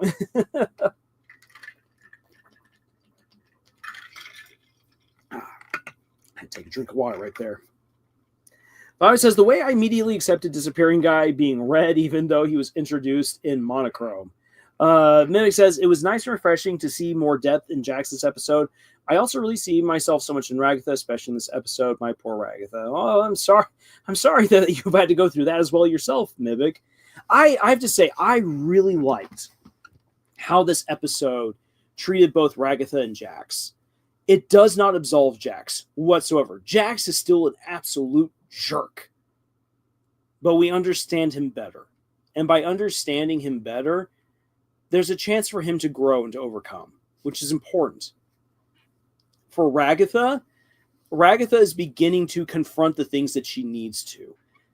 Her toxic positivity is ultimately an overcompensation for the horrible life that she's gone through, which makes her far more sympathetic. Like both Jax and Ragatha end up becoming more sympathetic characters as a result of this episode, which I think is very important. TV Count says, I guess it's based on if someone had done something else with their headset instead of trying to hide it. Possibly. Shane says, I have a question. Why not just make the review of the episode immediately after the episode drops? Excellent question, Shay. I'll tell you why. Because at the same time, I was doing stuff for Deltarune. I have a job. I have a niece I got to take care of, now more so than ever before. Working on other projects and writing multiple books all at the same time. Yeah, that's a lot to do from day to day to day. So I have to make sure that I make time to crank out these videos. At the same time, Scott and I were working on our videos for the Apothecary Diaries and getting ready for Don to Don. So yeah, there's a lot. That's the reason why some of these videos don't come out as fast as you would like or as I would like. It just comes down to scheduling. If anyone would like to take on my schedule, my responsibilities for a week, by all means, find a way of swapping bodies with me or swapping places with me, and we will both enjoy living each other's life and royally screwing it up. Meg says, and Jax in a maid outfit was hilarious and kawaii. Yeah, TV Count says, oh, not hide it. Sorry. Okay, no worries, TV Count. Oh my gosh, yeah, no, okay. So something that I haven't seen a lot of people bring up about this is that Jax thinks of himself as very masculine, and that he has contorted his understanding of his own ridiculous cartoon body in order to be like, well, I am masculine. Look at my amazing tail and feet and ears. The moment he realizes he doesn't have a tail anymore, he starts being like, wait, what? Because that goes against his self-image. And when he then gets put into the maid costume, he's freaking out so much because it goes against the manly self-persona that he has created for himself. That's why he's so upset. And in a place where he's lost so much else, his own self-perception, his own identity is one of those few things that he can really claim as his own to hold on to for whatever little sanity he still has. Shay says, I'll introduce you to a secret technique called not sleeping. It allows people to do the impossible. I didn't slap for 5 days. Well, it's very easy to not slap for 5 days. Not sleeping for 5 days, that's something for the SEALs to do. Mimic, honestly, I'd give anything to switch bodies with someone else right now, to be honest. Oof. Oh, I'm sorry to hear that, Mimic. Now, I'm honestly happy in my situation, even if at times I feel very overwhelmed. It's my life, and it's now or never. I have to say, I enjoy my crazy, overwhelming life. I live it for the plants. Fabio says, the thing about the tail made people say he may have been a cat, and I believe it. Maybe he was always trying to play into the cat and never realized Kane changed him out of nowhere. But yeah, Jax did care about his masculinity a lot. Yep. Oh yeah. That's absolute masculine party bunny. Yeah. Mm-hmm. There's those male bunnies. Oh man, they do be masculine. Yeah, I'm not gonna go down that horrible rabbit hole any further, because this is a family friendly channel. Let's see here. if there's a, let's see if there's any other, any other thing to get out of this that I wouldn't have actually put into my review and analysis video. No, everything else I intend to talk about is going to be in that video. So I'm feeling good to move on and start tackling the writing lesson. Who else is with me? Who else is ready for a good writing lesson? I'm not talking about I sleep. Seriously, guys, I did not sleep for 5 days. I'm fine. Yeah. All right. I see no objections to switching on over to the writing lesson. So let's shift gears one last time and let's get into the writing lesson. And it gives me a chance to get another drink of water.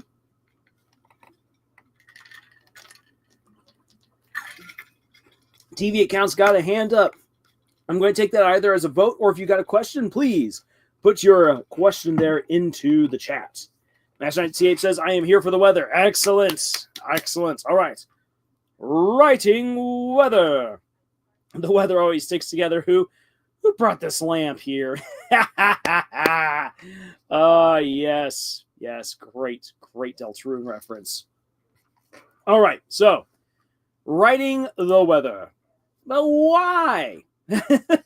Well, in part, I decided to come up with this lesson because it is freaking hot right now, and we should be having a monsoon down here in Tucson, and it is way too hot, and there is no rain. Dang it. But, here's something that we should think about when it comes to writing the weather into our stories.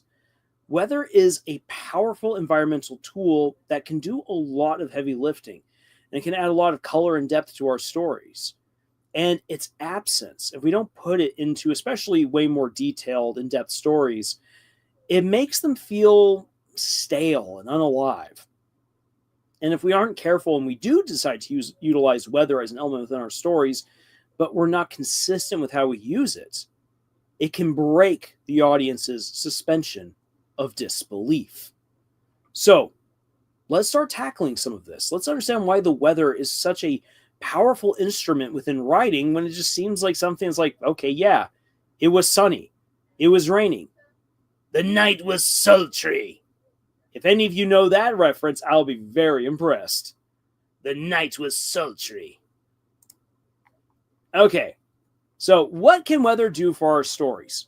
Concisely speaking, and I will elaborate on each one of these 4 points, the weather helps to set the mood of the story or of any specific scene.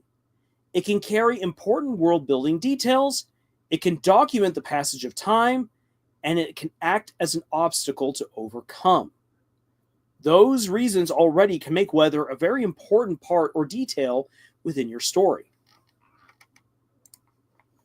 Now, let's first talk about setting the mood. If says, thus it can be interesting to think of the weather in unusual places too, like void-like environments. I've got some of those. Oh, excellent. Weather in the void. And I've got some examples I'll be showing you guys as well later on. But, so setting the mood. Using the weather to help set the mood has been a mechanic of storytelling for a very long time. Just a few examples of what you can do with the weather as far as setting the mood includes, but it's not limited to, storms. Stormy weather can represent the danger of the situation or the anger of the characters in that moment, or a tragedy. A steady downpour of rain is usually accompanied by sadness or confusion or a bittersweet ending. The rain kind of just has that moment.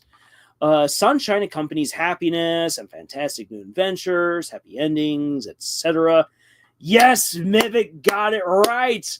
Throw Mama from the train. You got it. I am impressed, Mivik. If we were in the same room, I would be throwing candy your way. Be like, yes, you earned candy. Fabi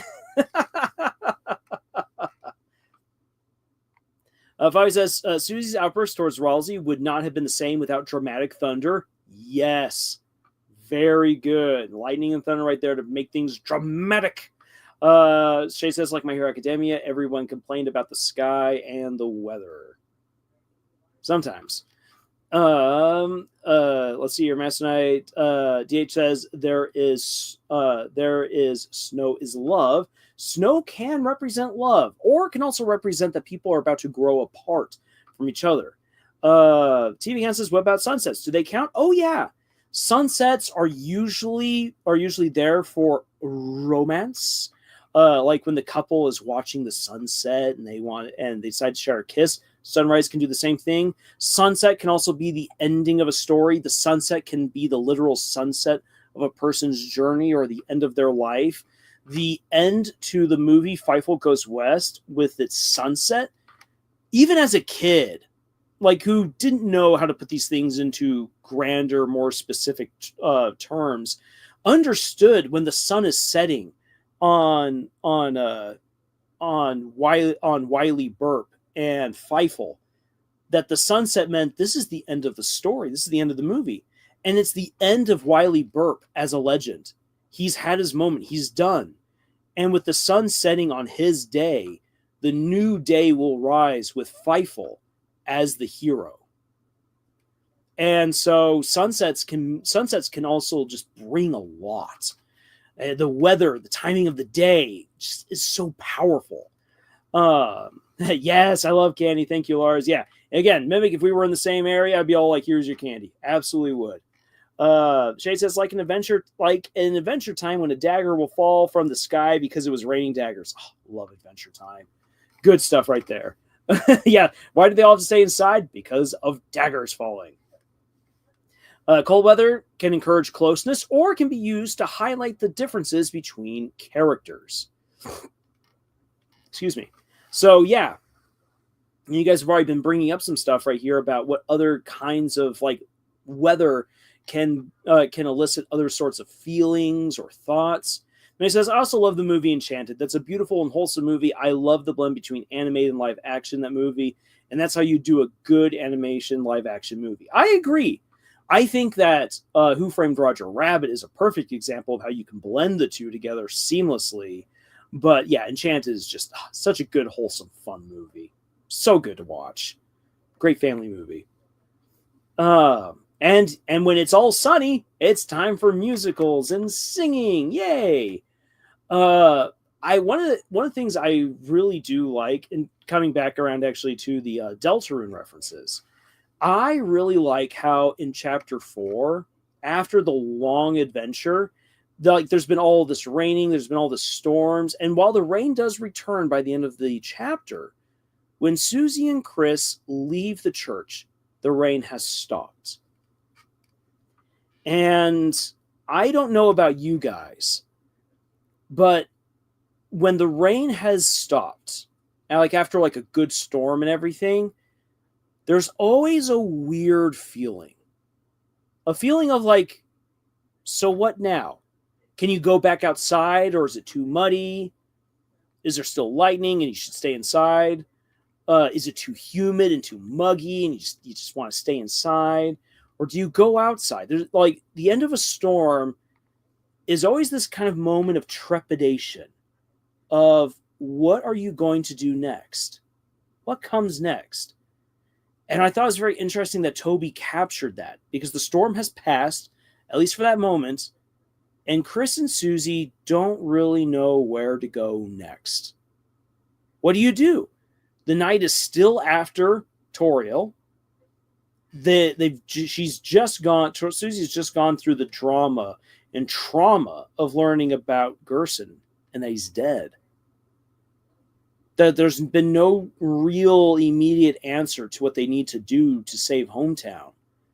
It really is a kind of what do we do now kind of a moment, which is enhanced by the feel, the setting, and the sounds of a world after it has rained. And that is really, really cool. Five says that was amazing in the soundtrack, the place where it rained. Exactly. TV count for heavy rain meant frustration and anxiety, considering my house has been prone to leaking or it messes with my internet. Oh, I can definitely understand that. Yeah, rain would definitely come to symbolize that.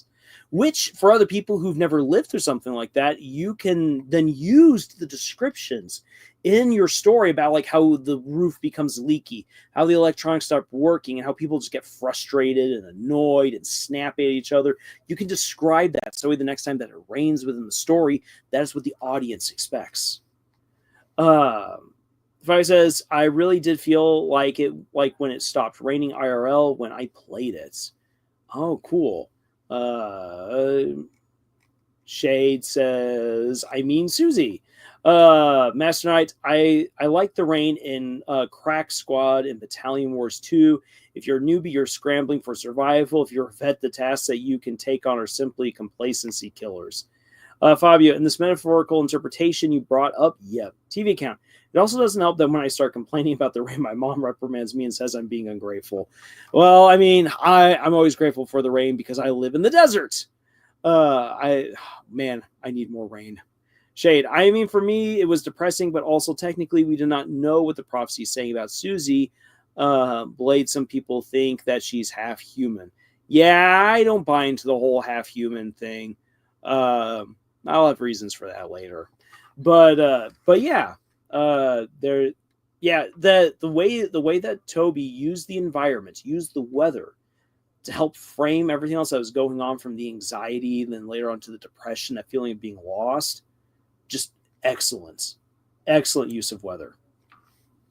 Now then, another example, world building conveyed through the weather.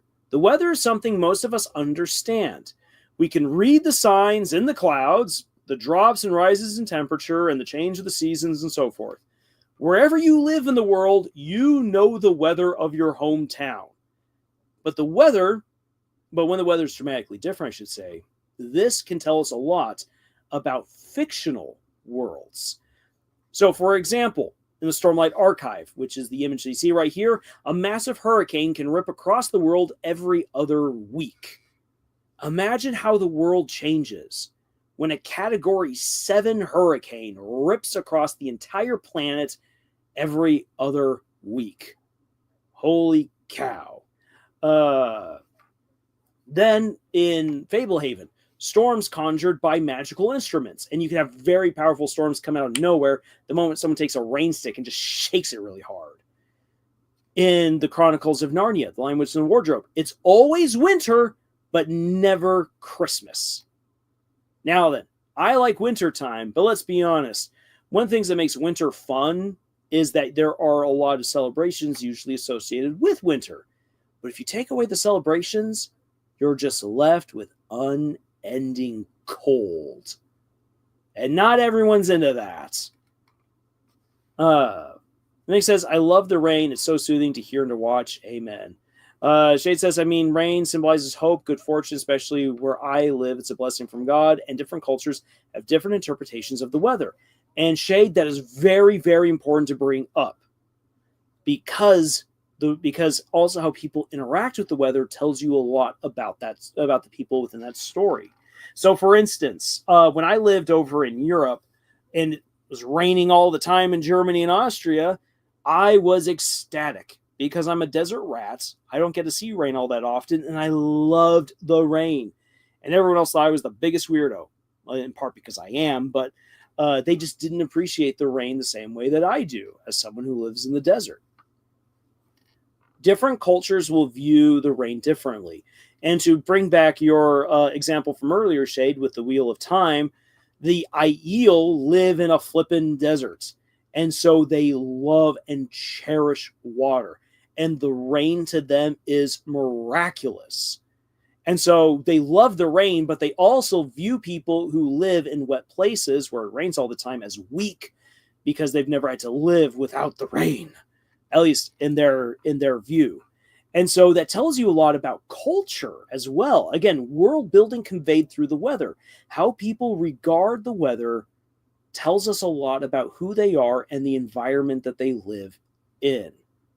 So this is why the weather is so cool. You can do so much with the weather to help build your worlds and stories. Talgoman says, the Amazing Digital Circus episode 6 is sneak peek will be at the San Diego Comic-Con. Well, ain't that special? It'll be leaked real soon. Five says yes, because fiction can bring up the worst possible mood of rain to the brightest. Yeah. You can have people who absolutely love the rain and other people who don't. And you can do some fun things with that. Again, just the things that you can do with the weather in your story and how that represents people and cultures and the world. It's just, again, it's something so simple, but it's amazing what you can do with it. Now then, I want you guys to think about this real quick. Well, I want you guys to answer this question before we move on to the next slide. What stories can you think of where the weather is critical to your understanding of the world? I've already given you examples of the Stormlight Archive, of Fablehaven, and Chronicles of Narnia, and I just brought up Wheel of Time.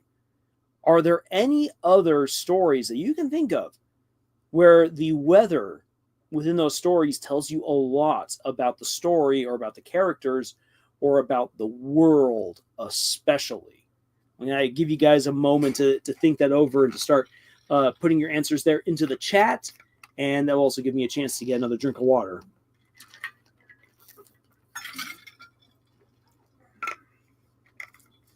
TV Count says, I don't know if this would count as a lesson idea, but there should be a lesson about finishing projects and tempering expectations.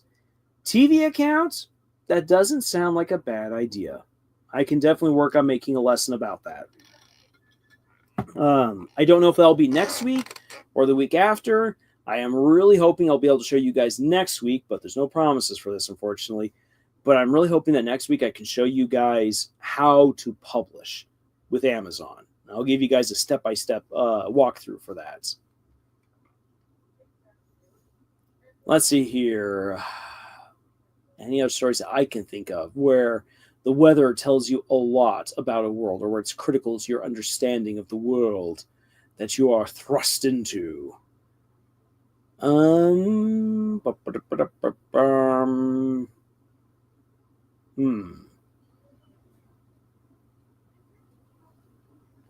Ooh, this one should be. This is an easy one.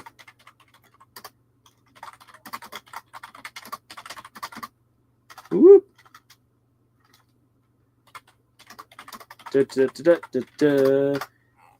crud. How to get cloudy. not cootie. Cloudy with a chance of meatballs. It's all about the weather and the food that the weather brings. But it says, recently came to mind about that environment within a void-like background of mine, where when living with a plain white color in the background, it'd be very weird to suddenly get dark. All right. Shay says we need a lesson about small town urban fantasy and how to cook potatoes. I do not know why, but your voice right now remind me of Hank from King of the Hill. How can I do it? Boy, just ain't right. Well, I'm just gonna say, Shade, boy, if that's your name, that if you're going to make some good potatoes, make some good taters, you gotta make sure they got wrapping foil, not wrapping foil, plastic wrap, yeah. Make sure that you peek with a knife, stick the knife many times through them taters, wrap them up in plastic foil, put them into the microwave. Make sure you check the wattage, usually 10 minutes on one side, flip it over 5 minutes on the other, and then you got yourself a nice baked tater. I just had some baked taters tonight, actually. Avatar: The Last Airbender for weather. Oh yeah, the weather plays a role in some of the scenes and pretty big moments of Avatar, especially like even though it's not necessarily immediately weather related, but the moon spirit, because the moon has such an impact on the weather, is one of those moments. Fowey says yes, there were lots of ways of varying weather in The Last Airbender. Exactly. Okay, so yeah, Avatar: The Last Airbender, excellent example. And lessons about small town / urban fantasy and finishing projects and tempering expectations. We can definitely do lessons on that. Thank you guys for your suggestions. All right, let's hop on over to the next slide. Okay, so weather tells us also the passage of time. I mean, this one is pretty self-explanatory, but it's important. The change of the seasons tell us a lot about how time has passed. And a storm can take up the whole night that the heroes have to survive. The blistering heat slowly counts down to the cooling evening when the heroes might have a chance for rest. Ultimately, using the weather as a way of keeping time is just an interesting way to tell the time without having characters check the clock. That's basically it. Or checking their calendars. TV account says, has anyone ever heard of Blip Tunes that's making an indie animation for kids? What's your thoughts on it? Never heard of Blip Tunes, but that's interesting. I hope that they do a good job with their indie cartoons. Now, weather as an obstacle. Sometimes the weather is an antagonist or a problem that needs to be overcome. Like how in the movie Twister, the tornadoes and storms literally feel like they are hunting the heroes as they try to pull off their science shenanigans. Or the snow and the wintry weather in the movie Balto is something that Balto has to overcome in order to get the medicine to Nome. Or you can also think of the heat in the desert that is just blasting away the three amigos, showing just how out of their depth they are because they are just Hollywood boys and not really swashbuckling, gunslinging heroes. So, a thought right here. How can the weather be used as an obstacle in any of your own stories? How can the weather be an obstacle or an enemy to your characters? Give it a thought. Mimic says, are all the Tinkerbell movies? All the different fairies in those movies are responsible for the different seasons and such. I actually did not know that. I've never seen the Tinkerbell movies. Weirdly enough, I've seen some of the Barbie movies. Some of the animated Barbie movies, but I've not seen the Tinkerbell movies. So unfortunately, I can't comment on that, Mimic. Let's see here. Aside from Balto, you could also think of another example being Dante's Peak, though granted that's more of a natural disaster story as a volcano erupts, but when volcanoes erupt, they do transform the weather around them and make it way more dangerous. So there is that. And let's see, within some of my own stories, within the Legend of the Ten Lords, the weather has actually been manipulated so that way there's never winter, so that way there can always be a campaigning season against the lords as they fight against each other because they don't want winter to interfere with their ability to kill each other. So they've always just made it spring, summer, and fall. And later on in the books, winter starts settling in because the world is forced to go back onto schedule. And when winter arrives, winter screws around with battle plans. If you're stuck in a medieval setting or in an early modern / Renaissance setting, the winter time sucks for combats. And so the heroes and the villains have to kind of adapt a little bit as snows hit for the first time in 20 years.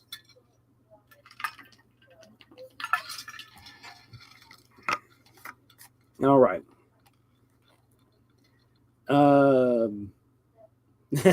He says, that's all right, Lars. They were a bit after your time anyway. Okay.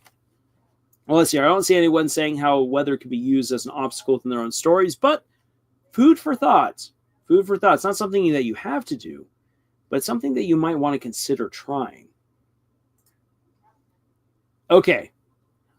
So let's start crafting a weather scenario. Ooh, real quick right here. Guys says, I mean, if we're going to talk about manipulating weather, I thought of these characters with vague powers that have to do with how dramatic everything gets, including weather. All right. So good to be thinking about that. So let's craft a weather scenario. I want you guys to choose between mood, world building, passage of time, or obstacle. What will the weather be for that particular scenario, and how could it play a role into your story or scene? So let's see what you guys want to do. Do we want to craft a scene around the mood? Do we want to talk about the world building that the weather could generate, or the passage of time, or an obstacle? Sound off in the chat. Don't just have me select stuff for you. Shay says, I mean, a weather is a good idea, but people like defeating dragons or something like that. If you make it sense in weather, will be more interesting, and you could kill it. But here's the thing. Weather as an enemy ends up being way more daunting.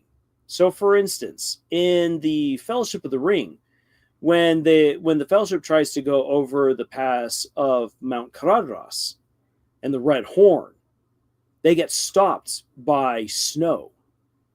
And yeah, the snow is being hurled at them by Saruman in the movie. In the book, it's the mountain seems to refuse them passage, but of course there might be some black magic in the works as well, and they can't make it. The snow defeats them.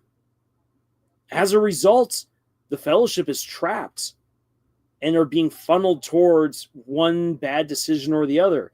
Go to the Gap of Rohan and risk being caught by Saruman, or go through the mines of Moria and all the horrors that are there. And that's the weather's doing. Another good example is in the book Chasing the Prophecy, where Jason, one of the main characters, has to escape being caught in this foreign kingdom, and the only way out is to go through a pass where they have to go against wind that funnels through this canyon at super high speeds. And he and these other guys have to approach it with all kinds of rock climbing skill. Otherwise, they get ripped right off of the canyon walls and hurled into the expanse to get killed, to basically fall down this massive canyon and die. And it's such an intense scene because it's the wind. People don't realize how powerful canyon winds are until they're caught in the worst situation. I had a chance while I was in Scotland to go to this place where there's a rock feature called the Wandering Man, and it's the last of an ancient cliff. It's all that remains from wind erosion destroying a mountain. And you can walk up into the canyon where the wind comes out. And it's terrifying. It's hard to explain just how terrifying it is to walk up into the mouth of a canyon and get blasted with a wind that, you know, if you're not careful, could throw you back. And right behind you is a cliff. It's something. And so thinking about weather as an obstacle to be overcome, weather can be powerful. It can be rough. And just speaking from my own experiences of going up against strong winds, of going up against floods, of going against freezing snowstorms. I've been caught twice in a blizzard. Yeah, I can imagine. I can easily take those experiences and transpose them into a fantasy story and make those just as dangerous as a dragon. A dragon you can kill, but you can't kill the wind. Unless, of course, you make that a mechanic of your story. But if that's not a mechanic of your story, then it's a force that you can't stop. Which is interesting to explore. TV Again says, what if the weather was used to tell what time of the year it is? The only way of telling what weeder is, it's folded or not, to know it's floods 4 times a year. I don't know, maybe I'm just venting right now. Well, TV account, that's actually not a bad idea. In terms of passage of time within a story, you can easily use how weather marks the changing of the seasons. So, for instance, in my book Bleed, Steam, and Steel, the change from summer has very powerful storms that come and go. But when they're not there, it's just hot and muggy. Everyone knows that fall is coming when massive, continuous thunderstorms roll through and the weather starts getting colder and colder, but the storms grow in ferocity. That is the herald of fall within my book. And so you can easily use that, like storms, or suddenly as you feel the temperatures rising and all the moisture just gets sapped away, that tells you that summer is coming. Or in some places, if you want to get really creative, maybe that's winter. If you're like, wait, why is winter suddenly all dry? Well, it's a cold dry. And a cold dry is something fierce. I just got to tell you that. So yeah, using the weather as a way of marking the time, absolutely. It's not a bad way of conveying excellent information within a story. Okay. CDCast says, I also forgot to add this, but the only weather is rain and only rain, no other seasons. Yeah, just like here in Tucson, it's either hot or cold. There is no in between. Hot or cold. That is all. All right. Now then, let me just emphasize this right here. No weather equals no fun. Now, the reason why I say that is because if you're going to write, because depending on the story that you're writing, weather could be integral, even if it's not something that you get into any detail about. ISO's here. How goes it? Yay, ISO's here. Woohoo! So, no weather, no fun. Imagine if you had no weather whatsoever in a story about camping. Wait, what? Has anyone ever gone camping before? Weather plays a huge role in how your camping experience goes down. Imagine if you set your story in Christmas, but there's no mention about the weather. What kind of a Christmas are you having? What if you had a story about going to the beach and there's no mention whatsoever about what it's like at the beach? If you do this, it basically makes your story feel like it's in a void and not doing anything. And while Fabio's got an idea for a story where there's weather felt within a void, which is cool, that's a cool premise. But when you have a story that's not taking place in a void, but you're not mentioning the weather when the weather could be applicable, it makes it just feel like your story really isn't alive. You've taken out something important, integral. Now, weather doesn't need to be something that you go purple prose for, where you go into high detail. But even small mentions and a little bit of detail does a lot of heavy lifting in the minds of your readers to craft an entire world or scene. Just simply stating that wind was blowing stiffly, or that it was cold, or that it was bright, sunny, and warm. I mean, those are very simple descriptions. But already with those few words, people can start building entire worlds just on those few words. If you take away those descriptions of the weather, it might be a little bit harder for people to fully build a vision of what your world is meant to be like inside their own heads.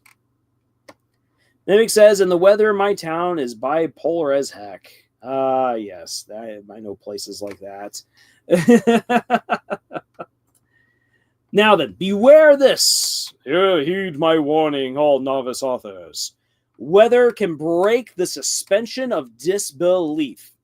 Suspension of disbelief. Let's quickly identify that. When the audience accepts the story and its world without tearing it apart with real-world logic. When you want someone to suspend their disbelief, you're basically saying, come with me and you'll be in a world of pure imagination. If you break the suspension of disbelief, you rip someone out of Willy Wonka's chocolate factory and you grind their face in the dirt. And while that sounds really funny, your audience will not enjoy it. So don't break the suspension of disbelief. Isa says, weather is one of my favorite things to imagine when writing. Awesome. Yeah, the weather, it's fun. And when you have a fictional world, you are in command of the weather. Shay says, brown and sunny in west, Vidalia. Back in the day when the trees were young, all hair monsters drink. So now once you start using the weather as a part of your story, you must be consistent. If your story follows real world rules for weather, do not make it snow, for instance, in the summer, unless you have a very good reason for that happening. No funky business. If something happens that goes against the rules, you got to explain why. If you have a fantasy weather, you must be consistent with the rules of your fantasy weather. For instance, this might seem silly, but let's roll with it. If fairies pop out whenever it hails, you have to keep up with that detail. If you drop the ball on this magical aspect of your weather, it acts like a burr, a thorn in the minds of your audience that might just rocket them out of the immersive experience. Again, ripping them out of Willy Wonka's chocolate factory and grinding their faces in the dirt. You don't want to do that. Come with me in a world full of bad writing. We will see how idiot people did not care about realism. Aye. Now then, finally, do a little bit of research. If you like, especially if you want to get really creative with some of the stuff you wish to do. Look into weather patterns, climates, what makes the world work? Why are some places all about rainy seasons and no rainy seasons? Why are some places deserts when others aren't? What is it that makes the weather work? You can do this research, and it's very fascinating and can be very enlightening to what you wish to do with your own stories. Doing this will help you to figure out how to blend those real world and fictional elements to enhance your story. And for instance, I just have this image right here from Undertale, where the monsters in the underworld they've never experienced real rain. They can experience a kind of rain because of how water seeps through the soil and through the rock, creating in certain places a situation where it does feel like it's raining. It effectively is rain, but it's not true rain. And a little detail like that, which is just kind of it's just a little passing detail in a game like Undertale, makes the world of Undertale come to life even more so than it was already. So doing your research, learning how weather works and what you might want to do with your own weather and your own stories will help to bring your world to life in so many more wonderful, varied, and intricate ways. This is why the weather is so important to the stories that we tell. Ash9TH says, I came up with rain for a battle that would have relevance for combat-related purposes. Very interesting. And would be easy to justify the areas as fertile considering what it will be more directly connected to. Interesting. Looking forward to seeing how you make that happen.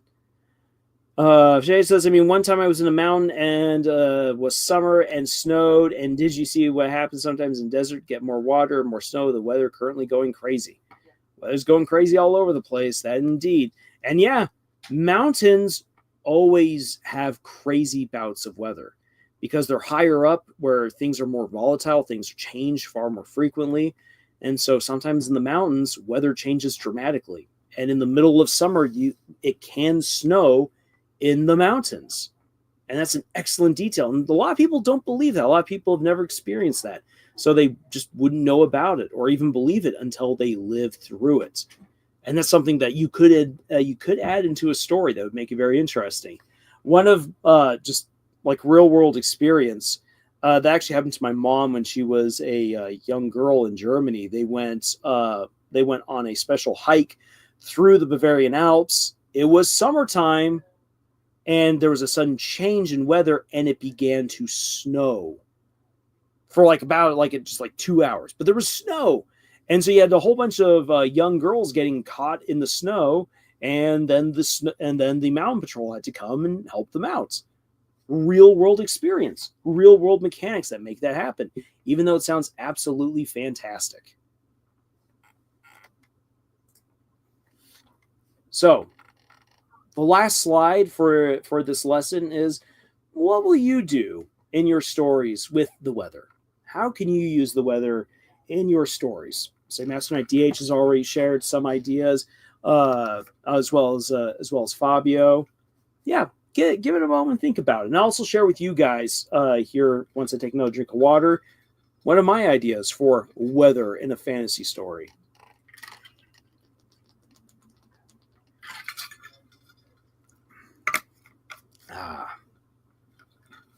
So, for Tumble-Teller and for Whitefire, which are connected, one in my these books of mine that I've been working on,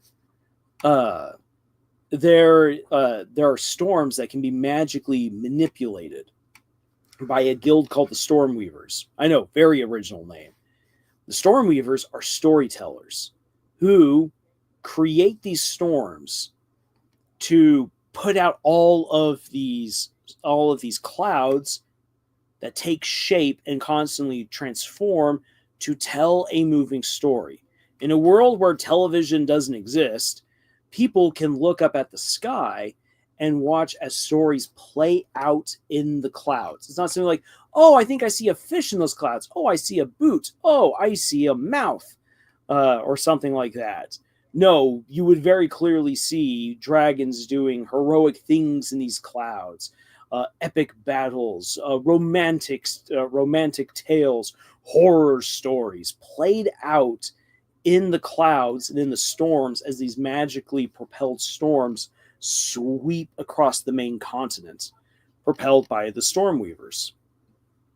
And so the Stormweavers actually end up being a propaganda tool by some of the more powerful dragons in the world of Draconia, because they pay exorbitant amounts of money to the Stormweavers to portray tales that either show them, the dragons that paid them, as like really amazing individuals that everyone should love and fear, or to spread nasty rumors and stories about other dragons, about how they are tyrants or cruel or weak, or stuff like that. You can see that playing out in the clouds, and so that's one way that in these stories I can use weather as a storytelling element. So it says weather is mainly used by me to point it to, or not to point, but to paint a picture of the scene and set the mood. For example, when peacefully traveling, the weather would be bright and sunny, partly cloudy with a gentle breeze. If my characters are being pursued, I would use darker clouds, concealed sun, or harsher weather. Excellent. Yeah, because we would associate that kind of stuff with more, either we'd associate darker weather or more harsh weather with more dramatic, tense moments, and very pleasant sunny weather as more joyous, more happy, more relaxed. Excellent usage. Fabio, I haven't thought much about it on my own, have I? Well, there's this thing where I want to make this alien world. Everything takes place, it makes sense. There's stuff where, hey, if he's super powerful, why does the signpost even make him flinch? I want to subtly show that the environment itself is also super in a way. So now I think that include the weather. It also needs to show how it can and can't affect all these super beings. Ooh, very interesting. I like that. Make the weather itself super. So yeah, again, just think about how you can utilize the weather in your own stories to help enhance the stories that you're telling. I think you'll end up coming up with a lot of really creative and interesting ideas. And even if some stuff seems like, well, that like for instance, like, oh, the sun is shining, therefore everything's happy. Well, people have already done that. Yeah, but it works, doesn't it? Most people immediately associate the sun being out with a kind of happiness. Usually, not always the case. And if it isn't the case, then it gives you the chance to explain why that is, why that is different in your story, and it helps to bring the world to life in its own unique way. So that right there, those are all my thoughts, my insights, and my writing advice for how to use weather within your own stories. And let me actually make a brief note real quick, so that way I do not forget about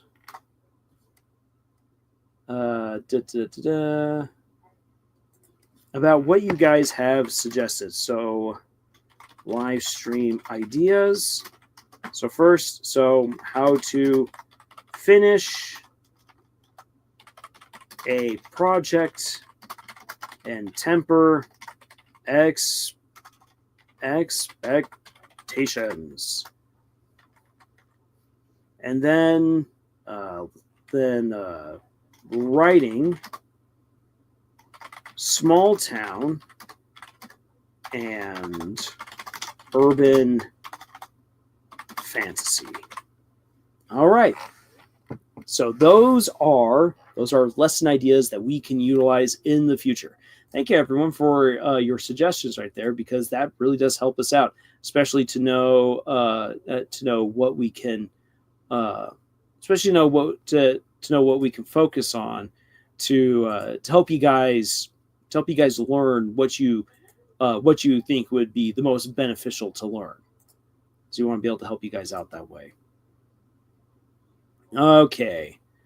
Let me see here. I believe that's everything I wish to go over tonight. Omega, sorry I missed out for a bit. Well, Omega, don't worry. Say everything that we covered will still be here for you to watch later if you wish. Your voice like King of the Hill Hank voice. See, I don't even feel like I got a good Hank voice. See, I even know I'm not talking like the real Hank right there. I'm talking more like someone out of Swamp People. Then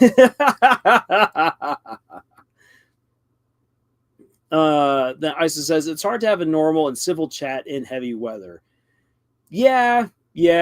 Or sometimes you're trying to have like a simple chat in heavy weather, and for whatever reason, just heavy weather always brings out just weird elements of the conversation.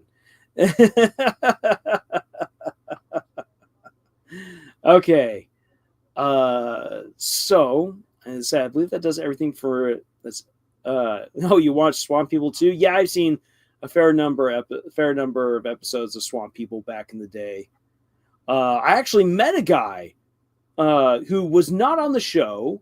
He was not on the show, but he worked with them one summer to earn money. He hopped a few states over to work directly under one of the bigwigs, one of the big guys there from Swamp People, and spent the summer hunting down gators. All right. So with all that being said, I think I'll end it there because I got stuff to do. Got to return to do some writing and working on the video for the Amazing Digital Circus, as well as getting ready for other future videos, especially some good Deltarune videos. Woohoo! So with all that being said, everyone, thank you so much for being here tonight and for your engagement and everything. This was a whole lot of fun. And I look forward to meeting you all again in the next video. And again, thank you so much for the suggestions for future lessons. We'll let you guys know once we start getting around to that. And Hannah, thank you so much. You have a wonderful day, night, morning, wherever you guys are at. And until the next video, y'all, tschüss.